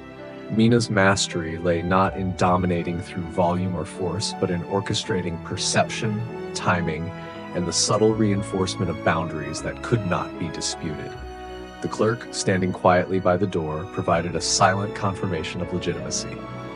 Her presence reminded everyone that truth was verified, documented, and unassailable. The authority Mina wielded was no longer abstract. It was institutional, procedural, and personal simultaneously. Mina allowed herself a brief moment of satisfaction, though she did not show it. The first confrontation had dismantled the illusions of her parents, and the careful reinforcement of boundaries had begun. Yet she knew the path ahead required subtlety, patience, and continued observation. Each interaction over the coming days would test resolve, measure compliance, and expose lingering resistance. And as the room adjusted to the new rhythm of authority, Mina understood the delicate balance she had to maintain. Her parents' attempts at defiance would surface in whispers, in gestures, in tests of patience. But with every subtle reinforcement, every strategic pause, and every quiet assertion, the foundation of her autonomy would grow stronger, preparing her for the challenges and escalations that lay ahead. Toward the second major climax yet to come. The room had settled into a new, fragile rhythm, but Mina knew it was only temporary. Silence had replaced confrontation, but beneath it thrummed a subtle tension, like an undercurrent moving beneath still water. She could feel it in the slight hesitations of her parents' gestures, in the way her siblings' eyes lingered on her for cues, and in the almost imperceptible tilt of heads as everyone tried to navigate this newly shifted hierarchy. The challenge now was not explosive confrontation, it was strategy, subtle and precise. Her father's voice cut softly through the quiet, tentative, and measured. "Mina, should we start preparing lunch?" His words were an attempt at normalcy, but the underlying question was clear. Where did authority now reside? Mina didn't respond immediately. Instead, she tilted her head slightly, allowing her gaze to sweep across the room, assessing the room's balance of power. Her silence was deliberate, a tool to emphasize control. Every second they waited, uncertain, reinforced her position. Her mother, sensing opportunity to reclaim influence, leaned forward, a faint tremor betraying both eagerness and apprehension. "Yes, perhaps we should." You could, of course, help direct things. She trailed off, leaving the suggestion hanging. Mina recognized it for what it was, an unconscious test of boundaries, an attempt to negotiate control without words. She allowed the pause to stretch, letting the weight of the moment settle fully on her parents' awareness. Her youngest sibling shifted slightly, watching her, and Mina offered the smallest nod, a silent affirmation. The gesture communicated that their awareness of the new structure mattered, and that subtle guidance, not overt dominance, would now define interactions. The sibling absorbed the cue, quietly reflecting the calm authority Mina exuded, a living echo of the balance she was creating. Mina rose from her chair with slow, deliberate movements, positioning herself between the envelope, the documents, and the table. Each gesture was measured, reinforcing her presence without aggression. She did not speak. The room itself responded. Her parents' postures shifted subtly, their movements more tentative, their gestures smaller and more careful. Even their habitual fidgets seemed subdued in the face of her quiet authority. "Let's organize the table for lunch," Mina said finally, her voice soft but unwavering. There was no question in it, no invitation to argue. The command, calm and measured, carried weight precisely because it was grounded in both truth and precedent. Her father and mother exchanged a glance, a silent negotiation that ended in reluctant compliance. They began to move plates, cutlery, and napkins under her observation, each adjustment a subtle acknowledgement that the hierarchy had shifted. Her eyes drifted to the envelope and folder still resting on the sideboard, a constant reminder of the evidence that had redefined roles in the household. Mina's subtle nod to the clerk, who remained near the door, reinforced the legitimacy of the moment. The documents were more than proof, they were tools, anchoring her authority and neutralizing any potential challenge. Her father muttered under his breath, a fragment of protest, but Mina's gaze caught his subtle movement, halting him mid-action. She didn't speak. The unspoken message was clear. Compliance wasn't optional. Acknowledgement of authority was inevitable. The tension in his shoulders eased slightly, replaced by the awareness that resistance was no longer effective. Her mother, meanwhile, fidgeted with the napkins in her hands, attempting to negotiate influence by small gestures, folding differently, repositioning the centerpiece. But Mina allowed each subtle test to occur, observing without interference. Every attempt at influence revealed its own inadequacy, reinforcing the quiet but absolute control she now wielded. The youngest sibling, sensing the subtle currents, moved gently to adjust a misplaced fork, reflecting Mina's measured composure. Their action, simple yet deliberate, communicated alignment and understanding. Mina offered a slight nod of approval, reinforcing the lesson that authority was now embodied in calm, deliberate guidance rather than loud assertion or manipulation. The clerk, still observing quietly, represented the tangible legitimacy of the documents. Her presence lent weight to every interaction, ensuring that authority was anchored in proof, timing, and strategic positioning rather than mere words. Mina's parents were aware, consciously or not, that the weight of institutional recognition now underpinned her subtle commands. And as the family began the careful, quiet ritual of arranging the table, Mina understood that the next stage required patience. The cracks in her parents' defenses had appeared, but resistance would continue to surface in whispers, subtle defiance, and testing of boundaries. Each interaction would provide evidence, lessons, and leverage for her to consolidate autonomy and influence fully. She allowed the calm, deliberate energy to radiate through the room, observing every micro-reaction, every shift in posture, every fleeting expression of uncertainty. The strategy was subtle, almost invisible, yet every action reinforced the new order. The family was learning the rules of engagement in this transformed dynamic, though they did not yet fully understand them. Mina knew that the threads of authority, patience, and observation were weaving an irreversible structure. The second major confrontation, the one that would cement the full extent of her control, still loomed ahead. But for now, the quiet orchestration of influence and subtle boundary setting was already reshaping the family, preparing them for the unavoidable reckoning that awaited in the middle of the story. The quiet rhythm of the room had begun to fray, as if the calm Mina had orchestrated was being tested by invisible forces. Her parents moved carefully, arranging plates and silverware with mechanical precision, yet every motion carried an undercurrent of tension. There were hesitations, fleeting glances, and micro-expressions that betrayed a stubborn refusal to fully accept the new hierarchy. Mina noticed them all, cataloging each gesture with the precision of someone accustomed to reading people like a ledger. Her father cleared his throat, a low, tentative sound meant to reclaim some measure of authority. "Mina, perhaps we should discuss the arrangements for the garden this afternoon. You could." He paused, eyes flicking to the envelope and documents as though their weight restrained him mid-sentence. Mina's gaze, calm and deliberate, met his, unflinching, and he stopped speaking.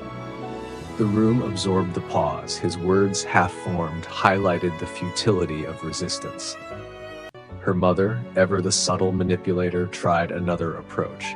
She leaned slightly forward, hands brushing against the table, fingers twitching with anxiety, as if hoping to provoke a reaction. "Yes, perhaps we could." Her voice trailed off, careful, testing boundaries with almost imperceptible cues. Mina didn't respond immediately. The silence was a tool, a pressure point, demonstrating that authority was now exercised by restraint and observation rather than confrontation. The youngest sibling sitting near her observed the shifting dynamics. Their small hands rested on the table, folded neatly, a mirror of Mina's composure. Mina offered the faintest nod, acknowledging their awareness of the subtle battle unfolding around them. They had learned already. Control didn't always roar. It could glide silently through posture, timing, and quiet observation. Mina allowed herself a measured exhale, noting the tension that now hummed under the surface. The first confrontation had dismantled overt authority, but the real work was in the undercurrents, resistance expressed in hesitation, deflection, and small gestures of challenge. She recognized them for what they were: tests, fragile and predictable. Her calm, steady presence would turn every test into reinforcement of her position. Her father's eyes flicked toward the envelope again, a subtle yet persistent signal of unease. Mina shifted slightly in her chair, allowing her hand to rest on it, a deliberate assertion of control. The movement was subtle, almost invisible, but the message was unmistakable. She held the leverage, the proof, and the authority. Every glance he cast toward her hand was an unspoken acknowledgement of the shift he could not reverse. Her mother's attempts to reclaim subtle dominance took the form of whispered suggestions, half-formed requests about household routines and plans. Mina responded with quiet observation, neither correcting nor affirming unnecessarily. Her restraint allowed the adults to reveal themselves, exposing residual defiance, hidden resentments, and lingering expectations. Every pause, every hesitation, every almost imperceptible deflection was a piece of the puzzle she would use to solidify the second layer of control.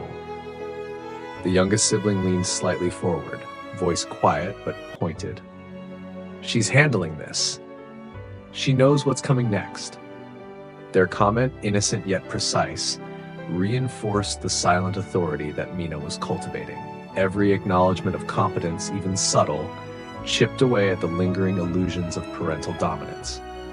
Mina's attention drifted briefly to the documents, the folder and the envelope, a tangible reminder of the structural support behind her authority. She had built the foundation. The first wave of confrontation had revealed weakness, but now she observed how small cracks in their defenses would continue to appear. Each micro-failure, each hesitation was a signal, an opportunity to consolidate power without overt conflict. Her father fidgeted again, attempting to regain control through gestures of suggestion rather than confrontation. Her mother mirrored his attempts, subtle, almost imperceptible. Mina observed in silence, allowing the room to breathe yet maintaining an invisible pressure. Authority, she knew, was not about coercion alone. It was about alignment of perception, timing, and strategic patience. And in this quiet tension, the seeds of the next confrontation began to take root. Hidden resentments, subtle defiance, and the instinctive drive to reclaim lost influence, all whispered beneath the surface. Mina recognized them for what they were: signals of engagement, opportunities to assert boundaries, and pieces of leverage that would be decisive when the second major confrontation, the one that would cement her autonomy, arrived. She leaned back slightly, letting the room's energy settle around her. Her parents were aware, consciously or not, that the balance of power had shifted. The youngest sibling, quiet and observant, mirrored her calm, and the clerk remained a subtle anchor of legitimacy. Everything was aligned, every microexpression cataloged, every reaction noted. The next phase of the story, strategic consolidation, careful escalation, and the approach to the second major climax was quietly taking shape. And in that moment, Mina allowed herself the faintest smile. The storm had passed, but the undercurrents were gathering. The real power play was only beginning, and she would navigate it with the same precision that had brought her this far. The room had quieted into a tense equilibrium, but Mina could feel the subtle currents of resistance swirling beneath the surface. Her parents moved mechanically, performing the motions of daily life with careful attention, yet every gesture carried undercurrents of defiance and lingering expectation. They had survived the first confrontation, yes, but true submission, acknowledgement of boundaries, respect for authority, would require ongoing observation, delicate manipulation, and a series of carefully timed tests.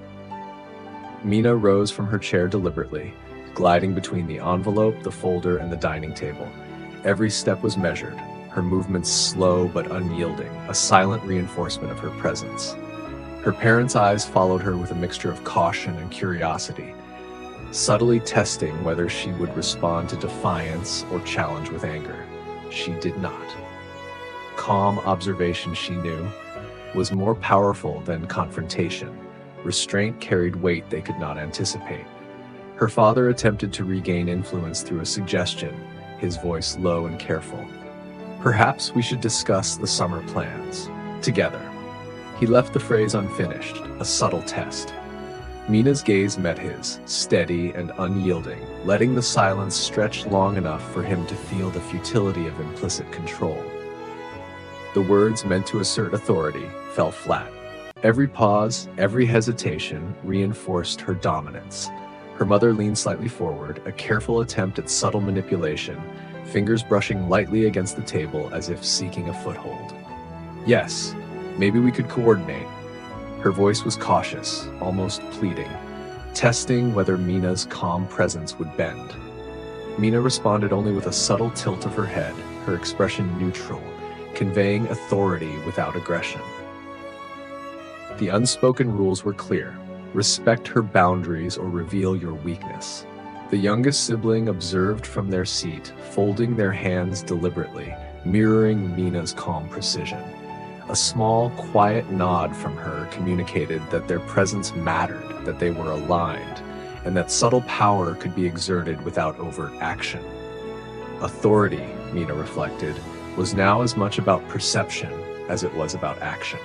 Every reaction from the adults would be recorded in the careful ledger of her mind, cataloged and ready for the moments when strategic reinforcement became necessary. Mina moved to adjust a plate that had been misaligned, a gesture small enough to seem casual, yet deliberate enough to assert order.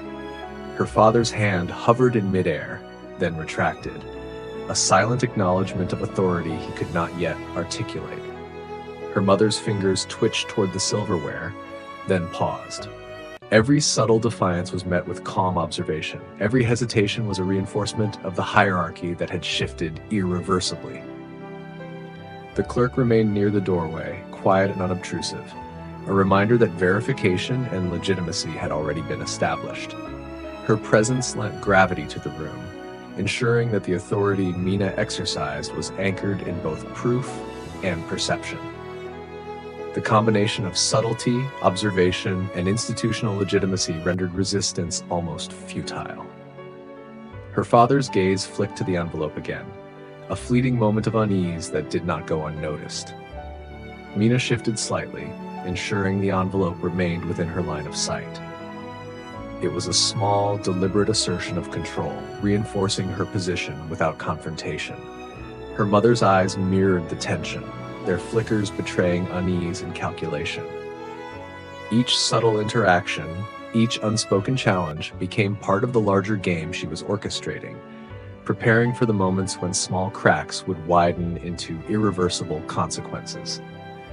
The youngest sibling spoke softly, almost to herself, but loud enough for the room to hear. "She knows exactly what she's doing." The comment was simple, but its implications profound. Authority, she realized, was not dictated by volume or aggression. It was demonstrated through presence, timing, and calm precision. Mina allowed herself a faint smile, quiet and almost imperceptible. The first confrontation had dismantled the family's illusions. The subsequent subtle reinforcement of boundaries had begun to solidify her position. Yet she knew the real test, the second major climax, was still ahead. The hidden resentments, the small defiance, and the subtle challenges would converge, demanding her full mastery of strategy, timing, and control. And as the family continued to move through the motions of lunch, Mina observed, cataloged, and prepared. Every hesitation, every gesture, every whispered attempt at influence would be leveraged. The quiet tension was a signal that the next phase was imminent. Subtle provocations, controlled tests, and strategic confrontations that would escalate toward the irreversible assertion of her autonomy. The room was heavy with unspoken rules, a charged quiet that stretched taut between every carefully measured gesture. Mina sensed it immediately, the subtle bristling of resistance in her parents, the hesitant curiosity of her siblings, the lingering authority of the clerk's presence. The first confrontation had shattered illusions.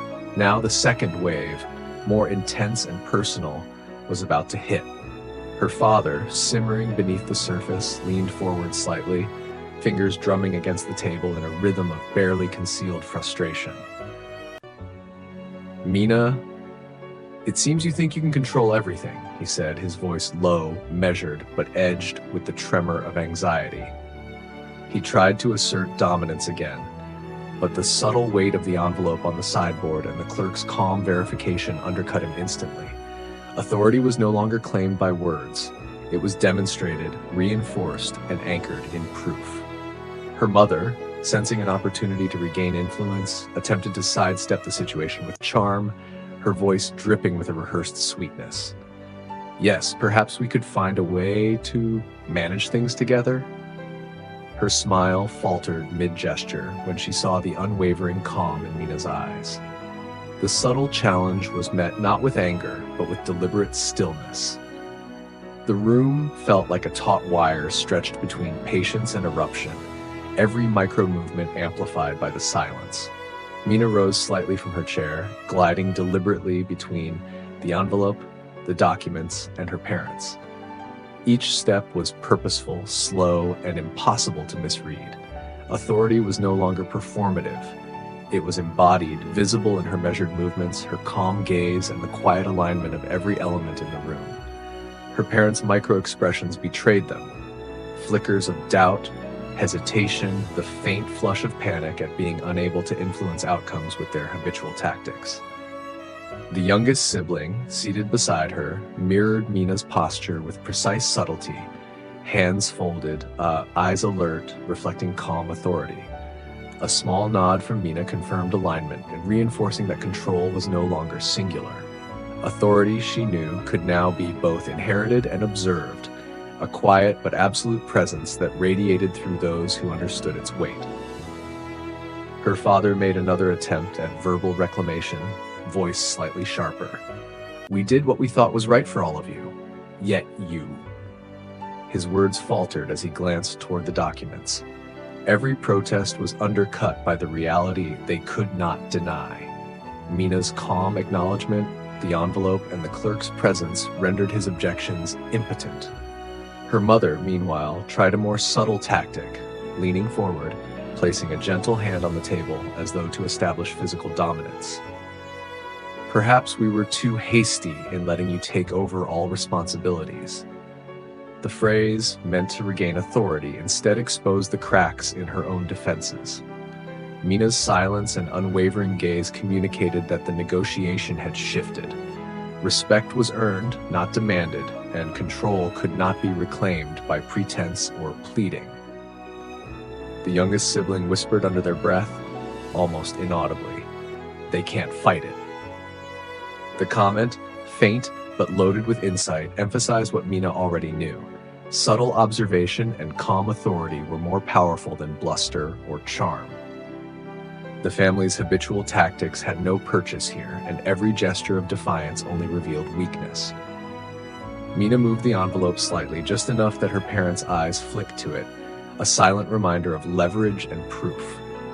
She allowed them the discomfort of awareness, letting the weight of documented truth press on every instinct that had once gone unquestioned. Each moment of hesitation, each twitch of the jaw, every faltering glance reinforced the hierarchy she had meticulously established. Her father's shoulders slumped imperceptibly, the first physical admission of defeat visible in posture alone. Her mother's fingers fidgeted with her pearls, a subtle but undeniable signal of her own internal acknowledgement. The room's energy shifted palpably, moving from simmering tension toward outright collapse of resistance. And then Mina spoke, softly, with precision.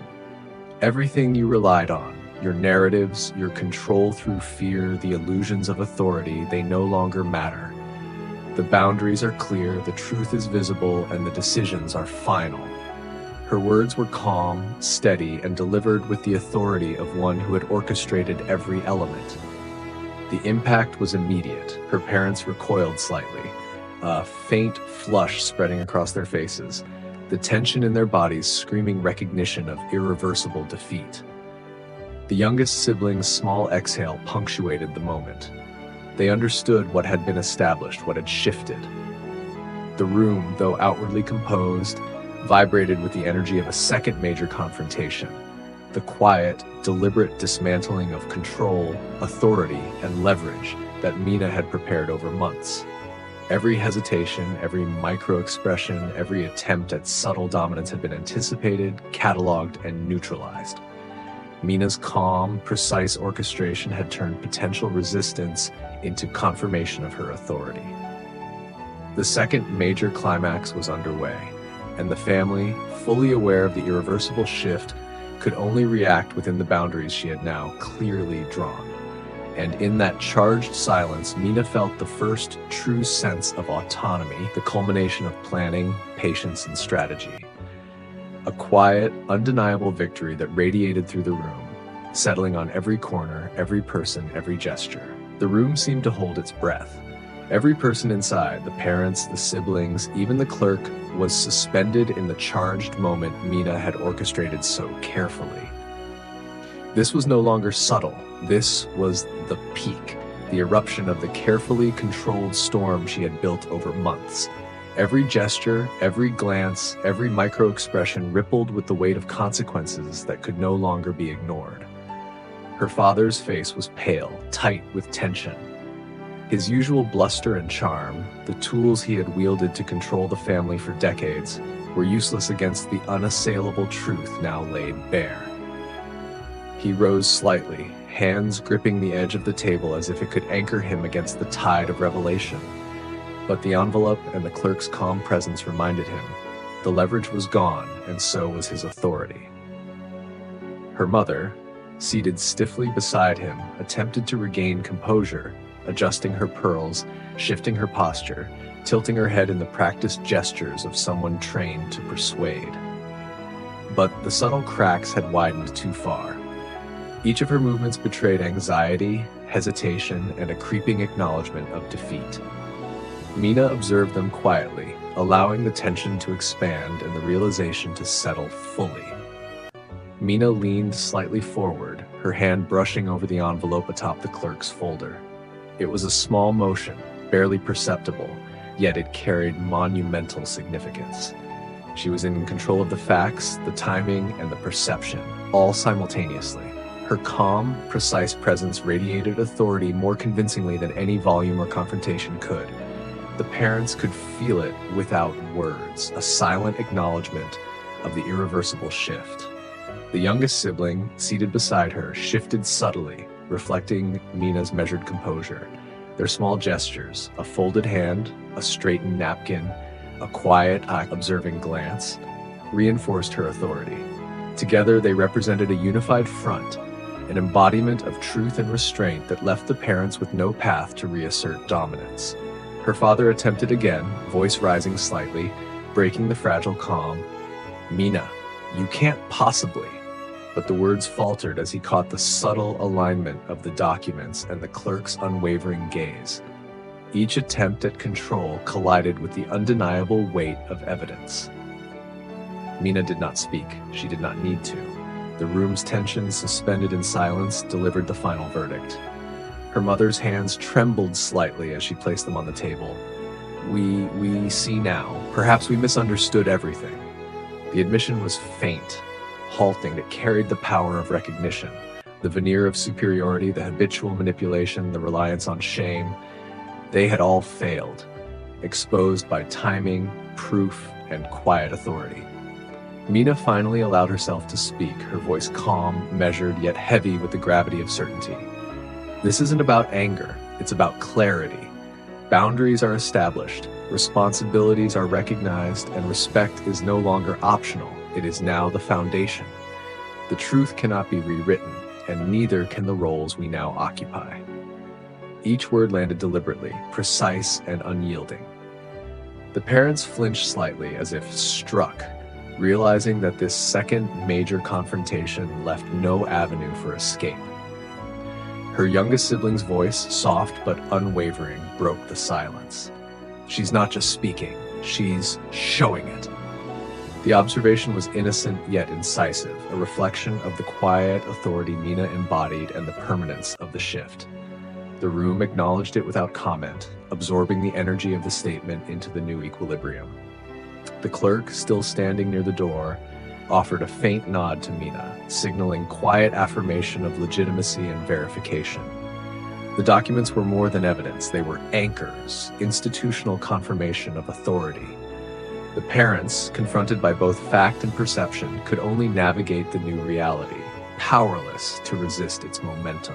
A long pause stretched across the room, every heartbeat punctuating the irreversible change. Mina's calm radiated outward, infusing every gesture, every movement, every unspoken interaction. Her parents' postures sagged subtly, their attempts at verbal reclamation reduced to hesitations, fragmented words, and the futile energy of denial. Finally, her father exhaled sharply, shoulders slumping, his voice subdued. We understand." It was faint, strained, yet unmistakable. Her mother mirrored the motion, hands clasped over the table, lips pressed tight. The acknowledgement, though hesitant, marked the irreversible consolidation of authority. The parents' previous leverage, shame, expectation, and tradition, had been dismantled. Mina allowed herself a small, almost imperceptible smile. The second major climax had arrived and passed. Authority was now solid, boundaries enforced, and autonomy fully claimed. The first wave of confrontation had dismantled illusions. The subtle orchestration had prepared the family for this moment, and now, in quiet, deliberate precision, power had been fully realigned. And as the room exhaled collectively, Mina knew the next steps were about observation, reinforcement, and ensuring the permanence of this new order. The storm had broken, but the careful management of its aftermath would cement her autonomy beyond challenge. The room, once charged with confrontation, now hummed with a different energy, a tense equilibrium, fragile and deliberate. Mina sat quietly, her posture calm but precise, the envelope in the clerk's folder still aligned before her. The second major climax had passed, the emotional and evidentiary upheaval complete, but the aftermath required careful management. The family's reactions, small and subtle, would determine whether the shift she had orchestrated would endure. Her father sat rigidly, hands clasped over his knees, the tension in his shoulders a silent admission of defeat. His habitual need to dominate had no purchase here. Every instinct to manipulate or charm had been neutralized by the combination of proof, timing, and Mina's unwavering presence. He shifted slightly, a minor twitch of the fingers, and Mina noted it quietly, a signal of lingering unease and the slow, grinding recognition of the new hierarchy. Her mother mirrored the tension, fingers fidgeting with her pearls, hands hovering over the table without finding a place to rest. Her eyes flicked repeatedly to the envelope, the documents, and the youngest sibling, betraying the awareness that authority had permanently shifted. Mina observed, cataloging each gesture, every subtle sign of residual resistance, and every micro-expression that might signal defiance or compliance in the days ahead. The youngest sibling, still seated at her side, mirrored Mina's calm presence. Every slight movement, a folded hand, a straightened napkin, a careful glance, communicated awareness and alignment. Their quiet observation was a reinforcement of Mina's influence, a living echo of the authority that no longer required volume or aggression to be felt. Mina allowed herself a brief, measured exhale, acknowledging the work already done, while recognizing that the consolidation of power required vigilance. Authority, she knew, was not only about dramatic revelation, it was about everyday interactions, the subtle reinforcement of boundaries, and the quiet management of perceptions. Her parents' compliance would need to be nurtured, their resistance anticipated and gently neutralized, all without triggering the old cycles of defiance or manipulation. Her father attempted to speak, voice low, testing limits once more. Perhaps we should reconsider the arrangements for the afternoon. Mina's gaze met his, steady and unyielding, and the sentence faltered into silence. Every attempt at verbal reclamation was now exposed for what it was, a test she was fully prepared to manage. The envelope, the documents, the clerk's presence, and the youngest sibling's aligned awareness all combined to anchor her authority. Her mother tried a more subtle tactic, leaning slightly forward, voice careful. Yes, perhaps we can discuss. The unfinished sentence, a half measure at regaining influence, only reinforced the permanence of Mina's position. She did not respond immediately. Her silence was deliberate, allowing the weight of unspoken authority to settle fully. Every pause, every hesitation, every almost imperceptible deflection reinforced the hierarchy she had established. Mina shifted slightly, adjusting a plate on the table in a deliberate, measured motion. It was a small gesture, but the room reacted to it. Her father's hand hovered in midair before retracting. Her mother's fingers twitched as she realized the futility of interference. Each subtle test of authority became a reinforcement of her power, demonstrating that calm precision could outweigh instinctive resistance. The youngest sibling whispered softly, almost to themselves, "She's in control, and they can't stop it." The statement was innocent, but loaded with insight. Mina's smile was quiet, restrained, a reflection of satisfaction at the slow, deliberate unfolding of her strategy. Authority, she knew, was no longer just about confrontation. It was about perception, timing, and the reinforcement of boundaries through observation and measured action. The clerk, standing near the doorway, remained a quiet anchor of legitimacy. Her calm presence reminded everyone that the shift was not only personal but institutional.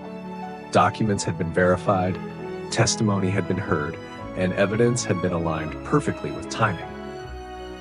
The parents could sense it.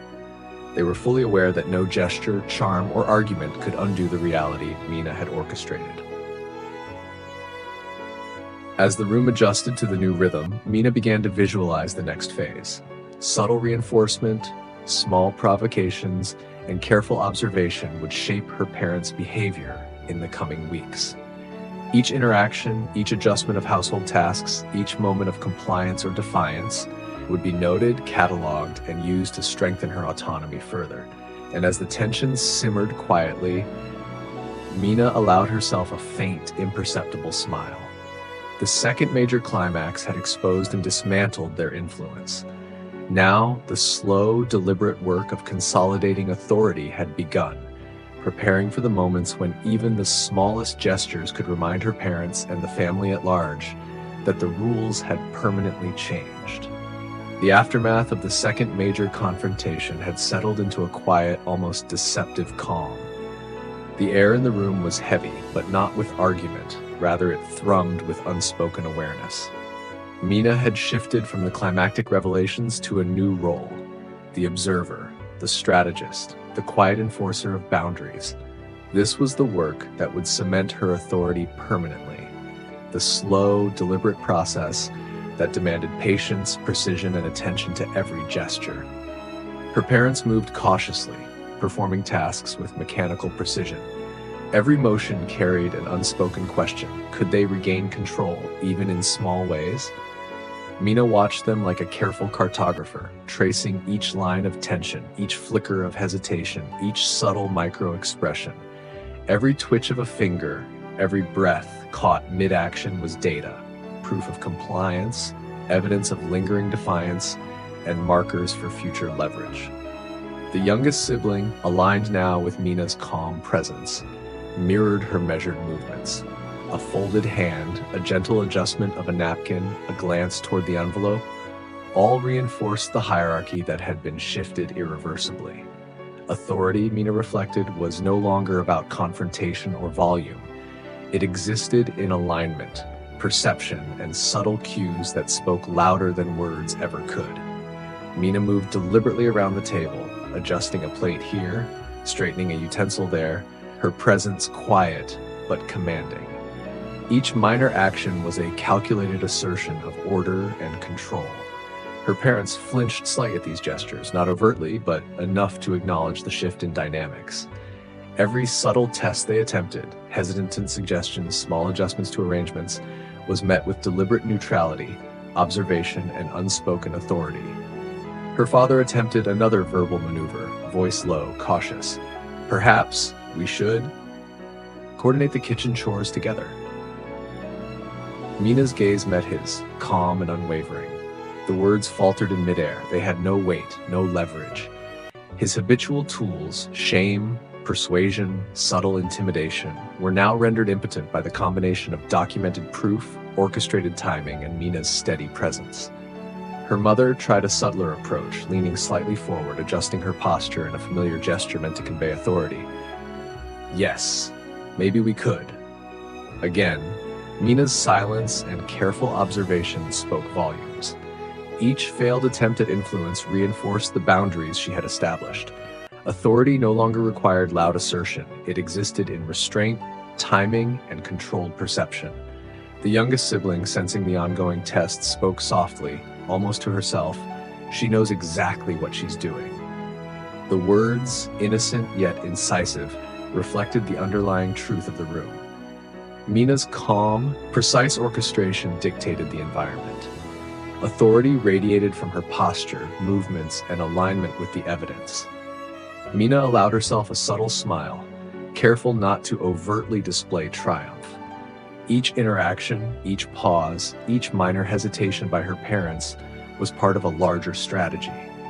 She would reinforce her autonomy not through confrontation alone, but through the quiet management of everyday actions, the subtle enforcement of boundaries, and the patient orchestration of perception.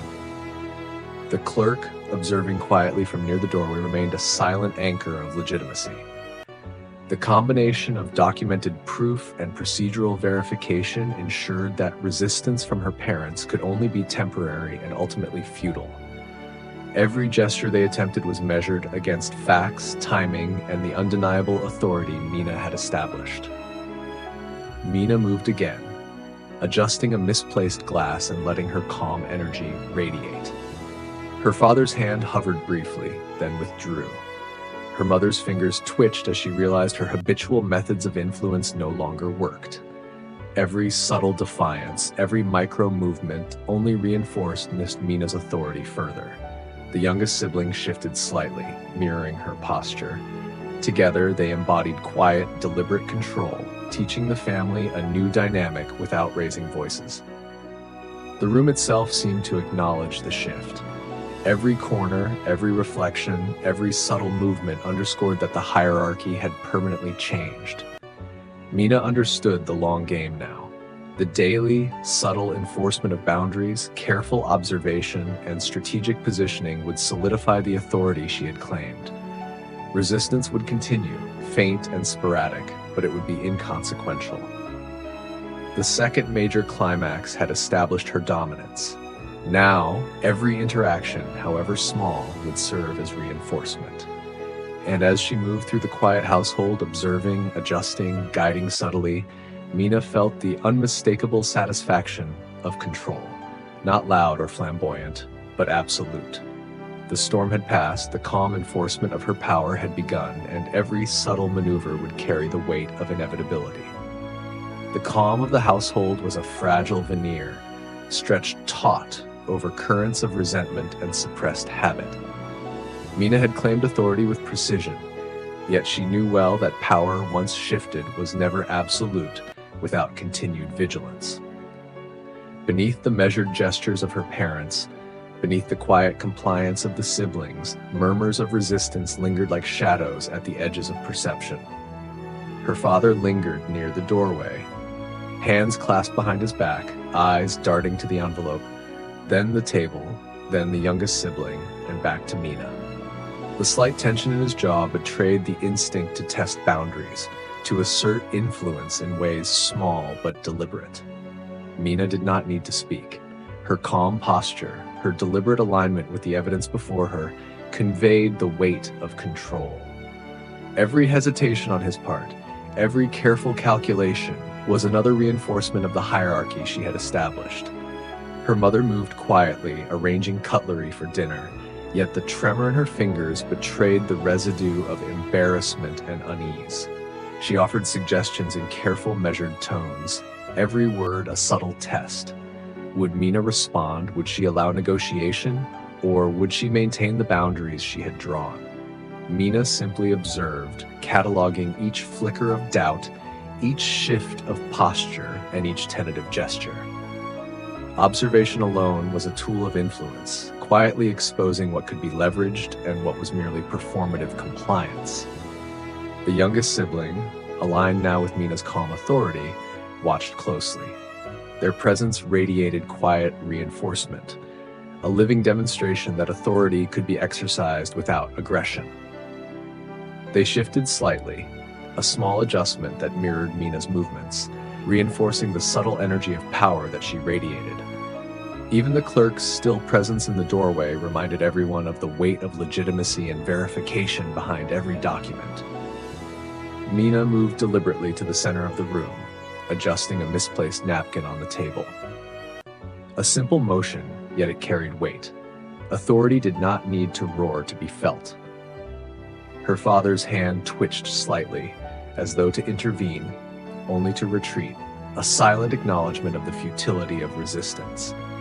Her mother's fingers brushed against the glass, pausing mid-motion, hesitation betraying the internal negotiation of pride and recognition.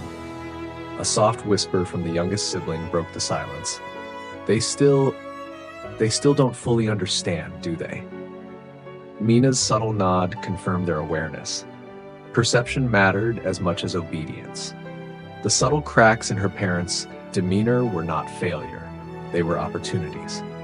Every hesitation, every almost imperceptible act of defiance became data for the next phase of strategic consolidation.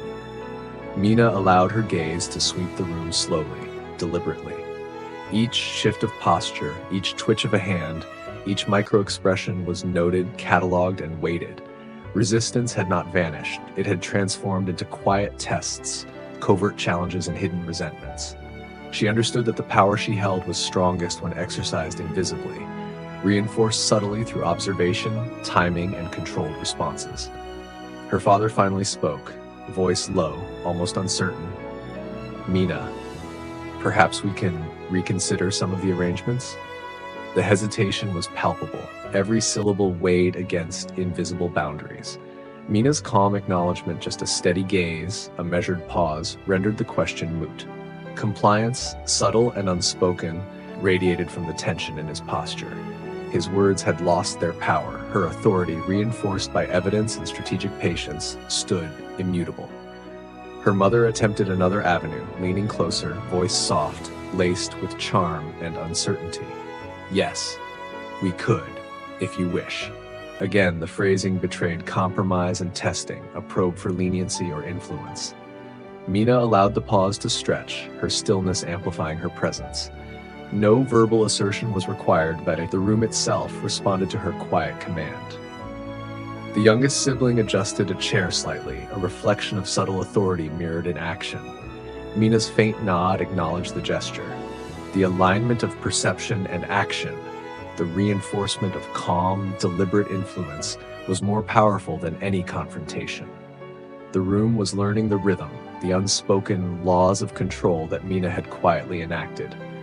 Mina's mind, calm yet active, noted the residue of resistance and the subtle tensions that had yet to surface fully.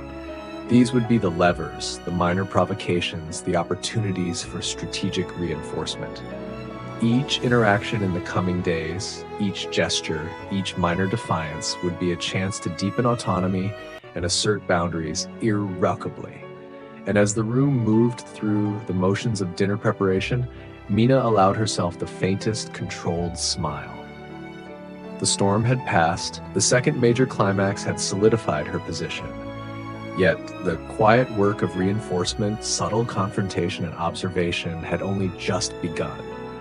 The family was aligned in principle, but the cracks, hidden resentments, and lingering defiance would provide the next layer of strategy and control. The house moved with quiet rhythm now, but Mina sensed the hidden tension beneath each gesture, each word left unsaid. Her parents performed their roles with mechanical precision, yet every motion betrayed a lingering unease. Mina had dismantled overt control, but subtle resistance persisted. Tiny fissures that could reveal themselves in hesitation, in micro-expressions, or in careful indirect questioning. And she intended to use every one of them. She rose slowly from her chair, deliberately aligning herself between the envelope, the folder, and the dining table. Her movements were measured, almost ceremonial. Each step a reminder that authority need not be vocal to be recognized. Her father's eyes flicked toward the envelope with an almost imperceptible twitch, the muscle in his jaw tightening as he realized the permanence of her control. Her mother, meanwhile, fidgeted with a napkin, pearl bracelet clinking faintly. A subtle acknowledgement that even her refined attempts at dominance could no longer operate unchecked. Mina began a small, deliberate task, straightening the cutlery on the table, shifting plates by half an inch, adjusting the placement of glasses. Each minor motion, trivial to the casual observer, reinforced boundaries and demonstrated the authority she now commanded. Her parents noticed without speaking, subtly mirroring the hesitation, the calculation, the small acknowledgement of her control. The room itself seemed to bend to her presence, the air charged with quiet power. Her father cleared his throat, testing limits again, voice low and deliberate. "Mina, we should perhaps handle this together?" His words faltered in the shadow of her calm gaze, and the pause stretched long enough for him to feel the futility of influence in this new hierarchy. Mina allowed the silence to linger, letting the weight of her quiet authority do the work. Words could not. Her mother leaned slightly forward, a gentle attempt at negotiation, voice soft. "Yes, maybe we could." The sentence trailed off, revealing hesitation and the recognition that her usual strategies, charm, implication, coercion, were ineffective. Mina's measured stillness reinforced her dominance, converting their tentative gestures into tacit acknowledgement of the boundaries she had drawn. The youngest sibling observed silently, hands folded, mirroring Mina's calm posture. Their subtle adjustments, a napkin straightened, a chair nudged, demonstrated alignment and reinforced Mina's authority without overt assertion. In their small, deliberate movements, the quiet energy of control radiated throughout the room. Authority, Mina understood, was now embodied, visible in alignment and perception as much as in formal confrontation. Mina allowed herself a controlled almost imperceptible smile. She knew the dynamics in this house better than anyone. Resistance would persist, subtle and quiet, but each test, each hesitation would now work in her favor.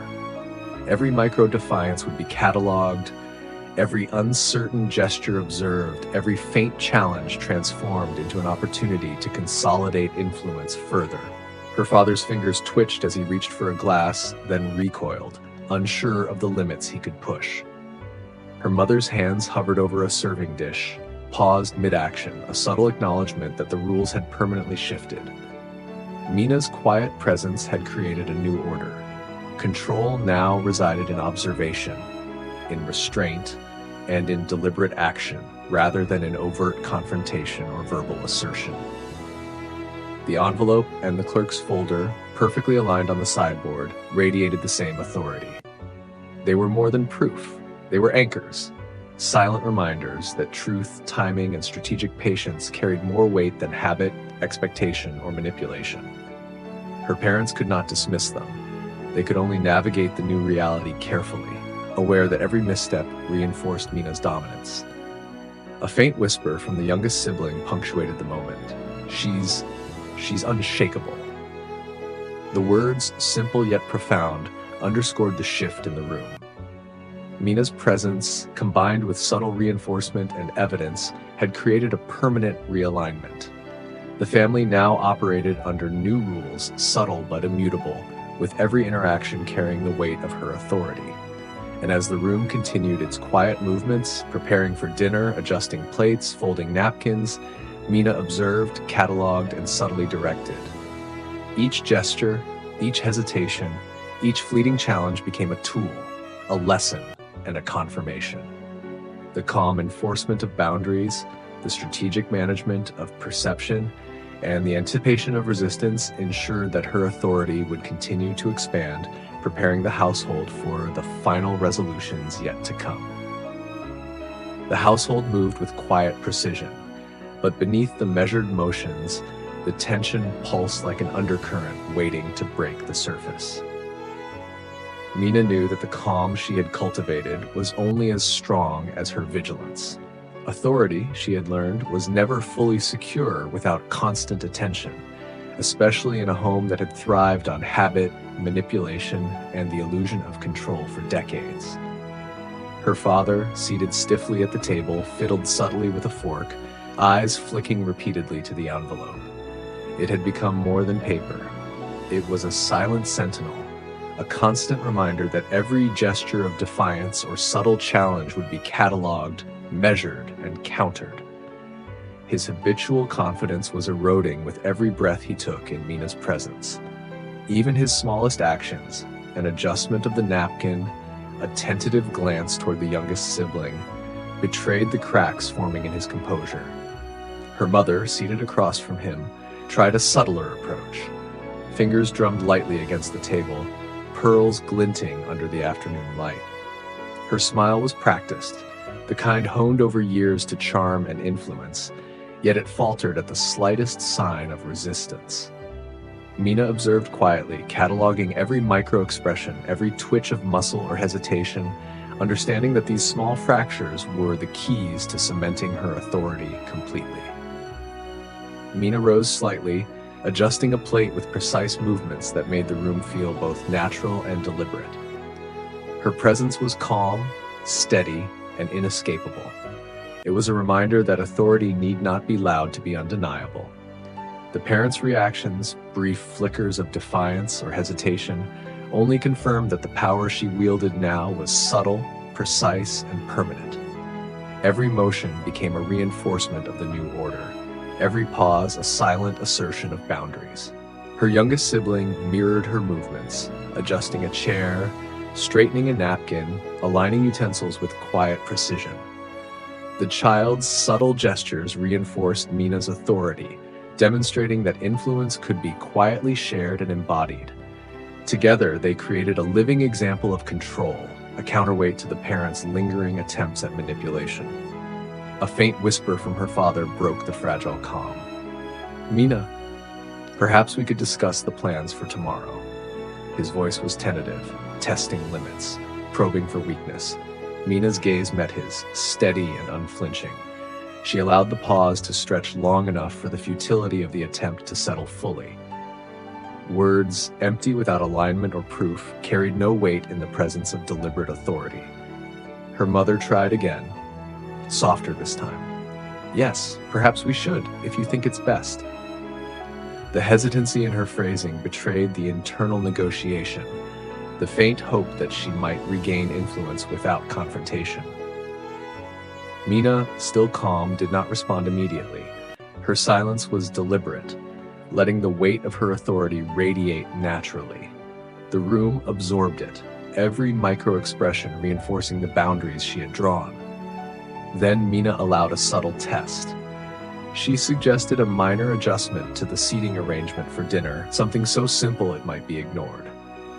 Yet, as her parents hesitated, considering whether to act independently or defer, Mina's calm observation turned hesitation into compliance. Without raising her voice, overtly commanding, she guided the household into alignment, reinforcing the permanence of her authority.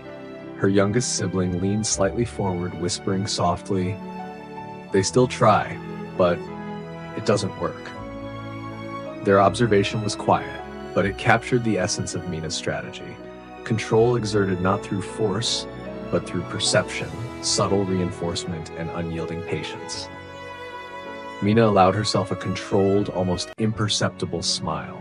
The cracks were widening, the subtle confrontations unfolding precisely as she had anticipated. The storm had passed, but the quiet, methodical consolidation of authority was now accelerating. Resistance would continue, fleeting and minimal, but every interaction further cemented the new balance. And as the family moved through the motions of dinner, adjusting utensils, folding napkins, and preparing plates, Mina observed, cataloged, and directed. Each hesitation, each micro-gesture, and each subtle act of defiance became part of the narrative she controlled. The stage was set for the final resolutions, the last reversals, and the complete, irreversible assertion of autonomy that would leave the household forever altered. The quiet hum of tension, the subtle alignments, and the orchestrated presence of evidence ensured one truth above all: the balance of power was hers, and it would remain so.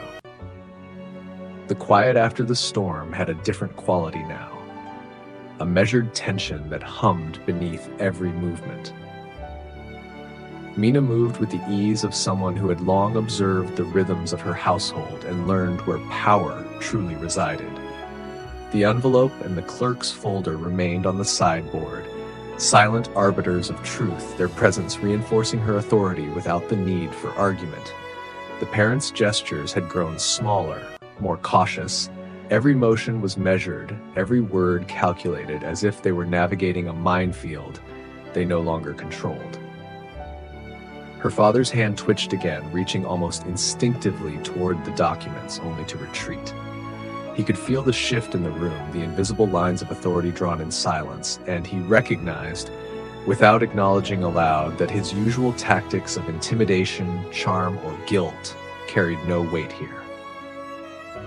Mina's calm observation, her subtle movements, and the presence of the proof she controlled created a force both quiet and unassailable. Her mother leaned slightly forward, fingers hovering over a napkin, then withdrew them slowly. Her attempts at subtle influence, suggestions, half smiles, careful phrasing were now fully visible to Mina as the cracks of residual resistance.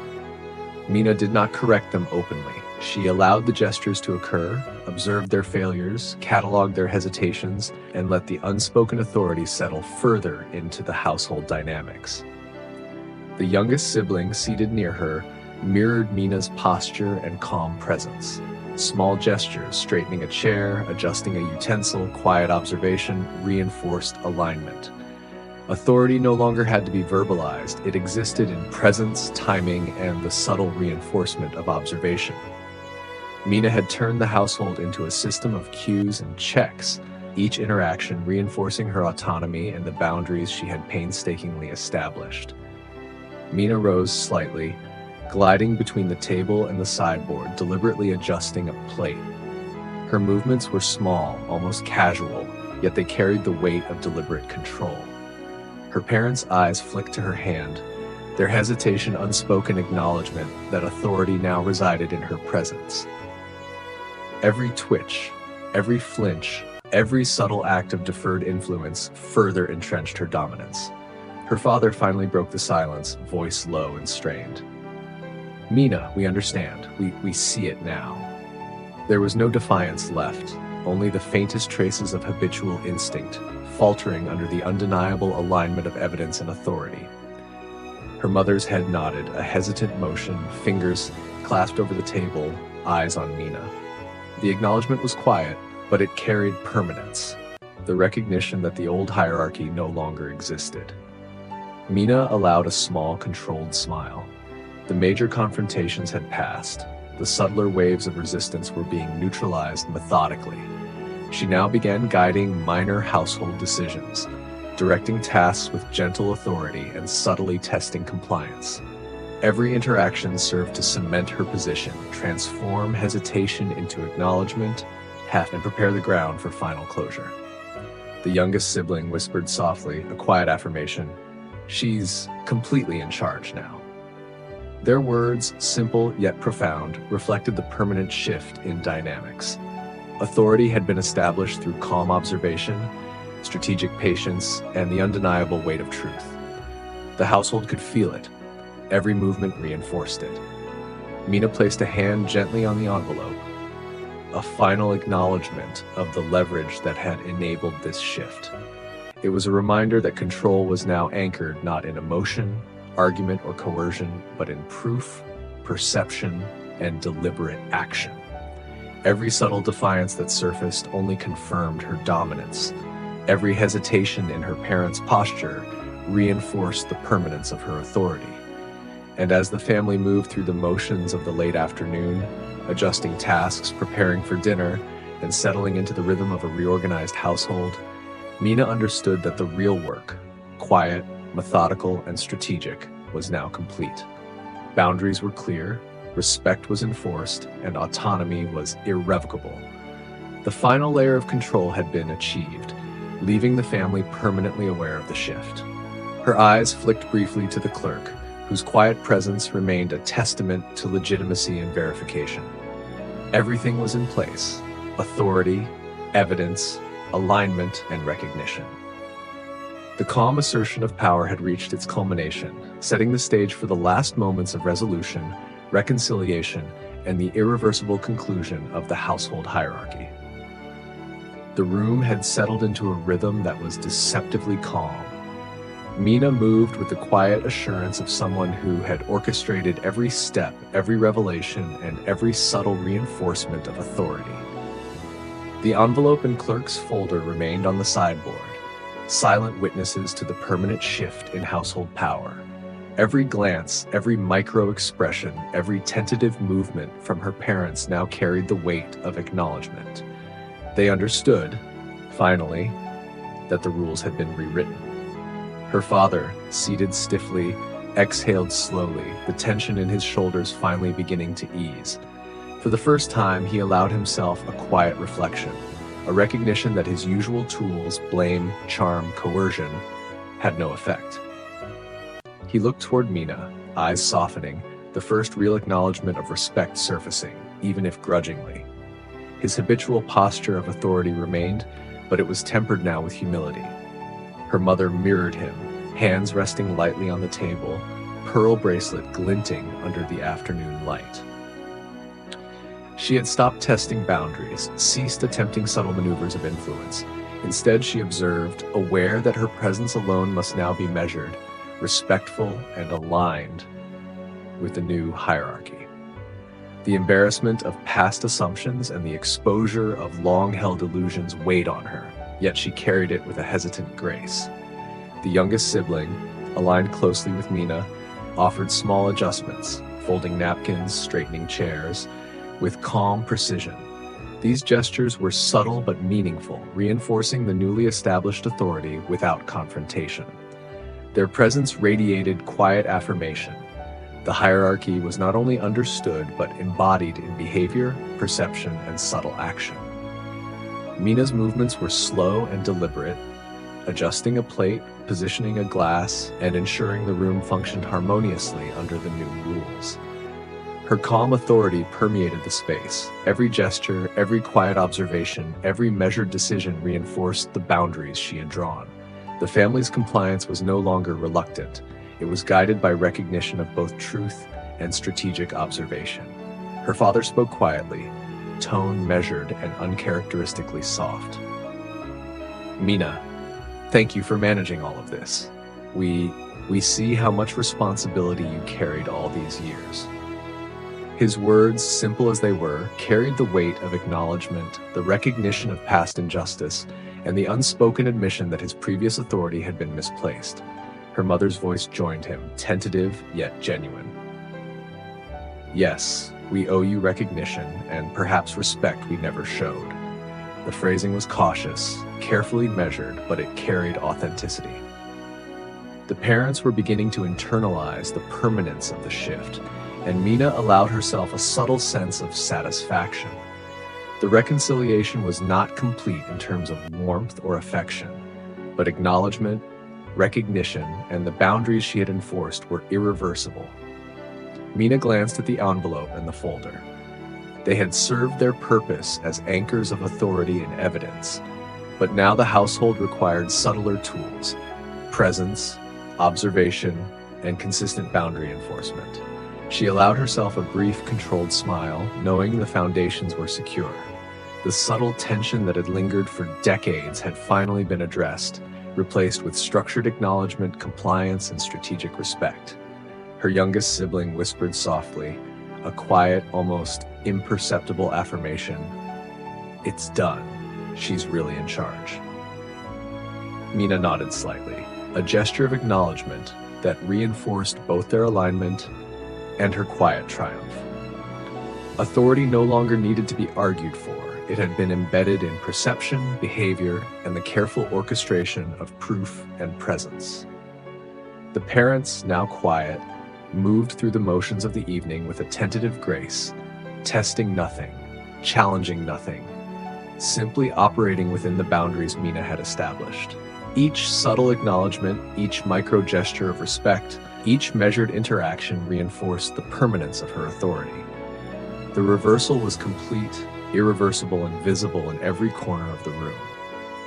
And as the evening light softened across the dining table, Mina understood that the story of dominance, compliance, and subtle strategy had reached its penultimate stage.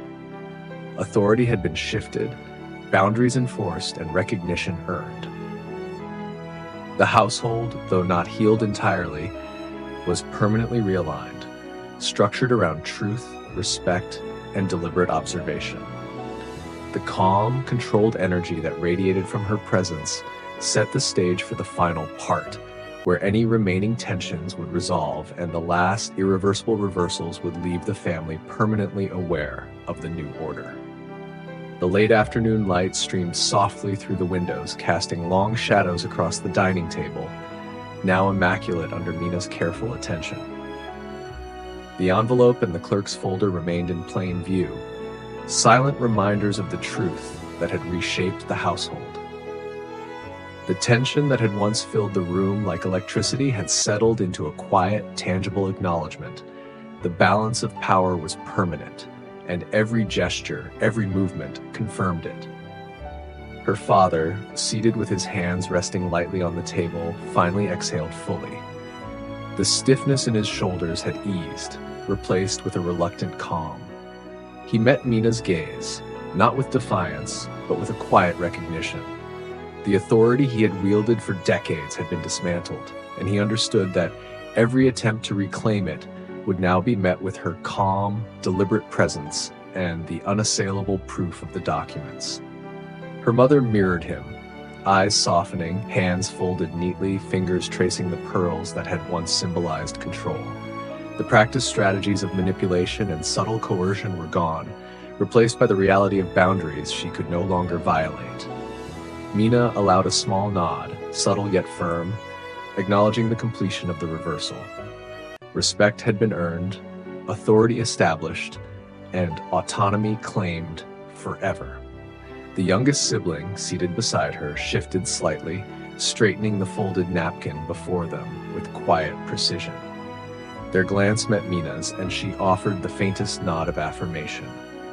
It was a recognition that the lessons had been learned, that the authority was understood, and that the quiet power Mina wielded was now embedded not only in herself but in the family's collective perception. Mina rose deliberately, moving to place a small, sentimental object, a simple silver locket, on the table beside the documents. It was symbolic, almost ceremonial, a nod to the past she had endured and the authority she now commanded. Yet beneath the sentiment lay a deeper truth. The locket contained nothing personal, nothing ephemeral.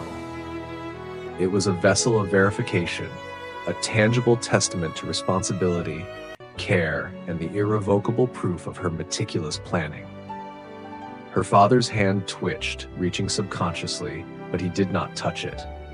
Her mother's fingers hovered over the edge, a reflex of habit, yet the reality was clear. Authority was no longer theirs to claim. Every movement, every hesitation confirmed the new order. Mina's calm presence, the documents, the alignment of perception, and the strategic orchestration of truth had made the reversal permanent. The youngest sibling whispered, almost reverently, "It's all finally clear." Their words, simple yet profound, resonated in the room. The household had learned a new rhythm, one defined not by manipulation or coercion, but by truth, presence, and deliberate boundaries.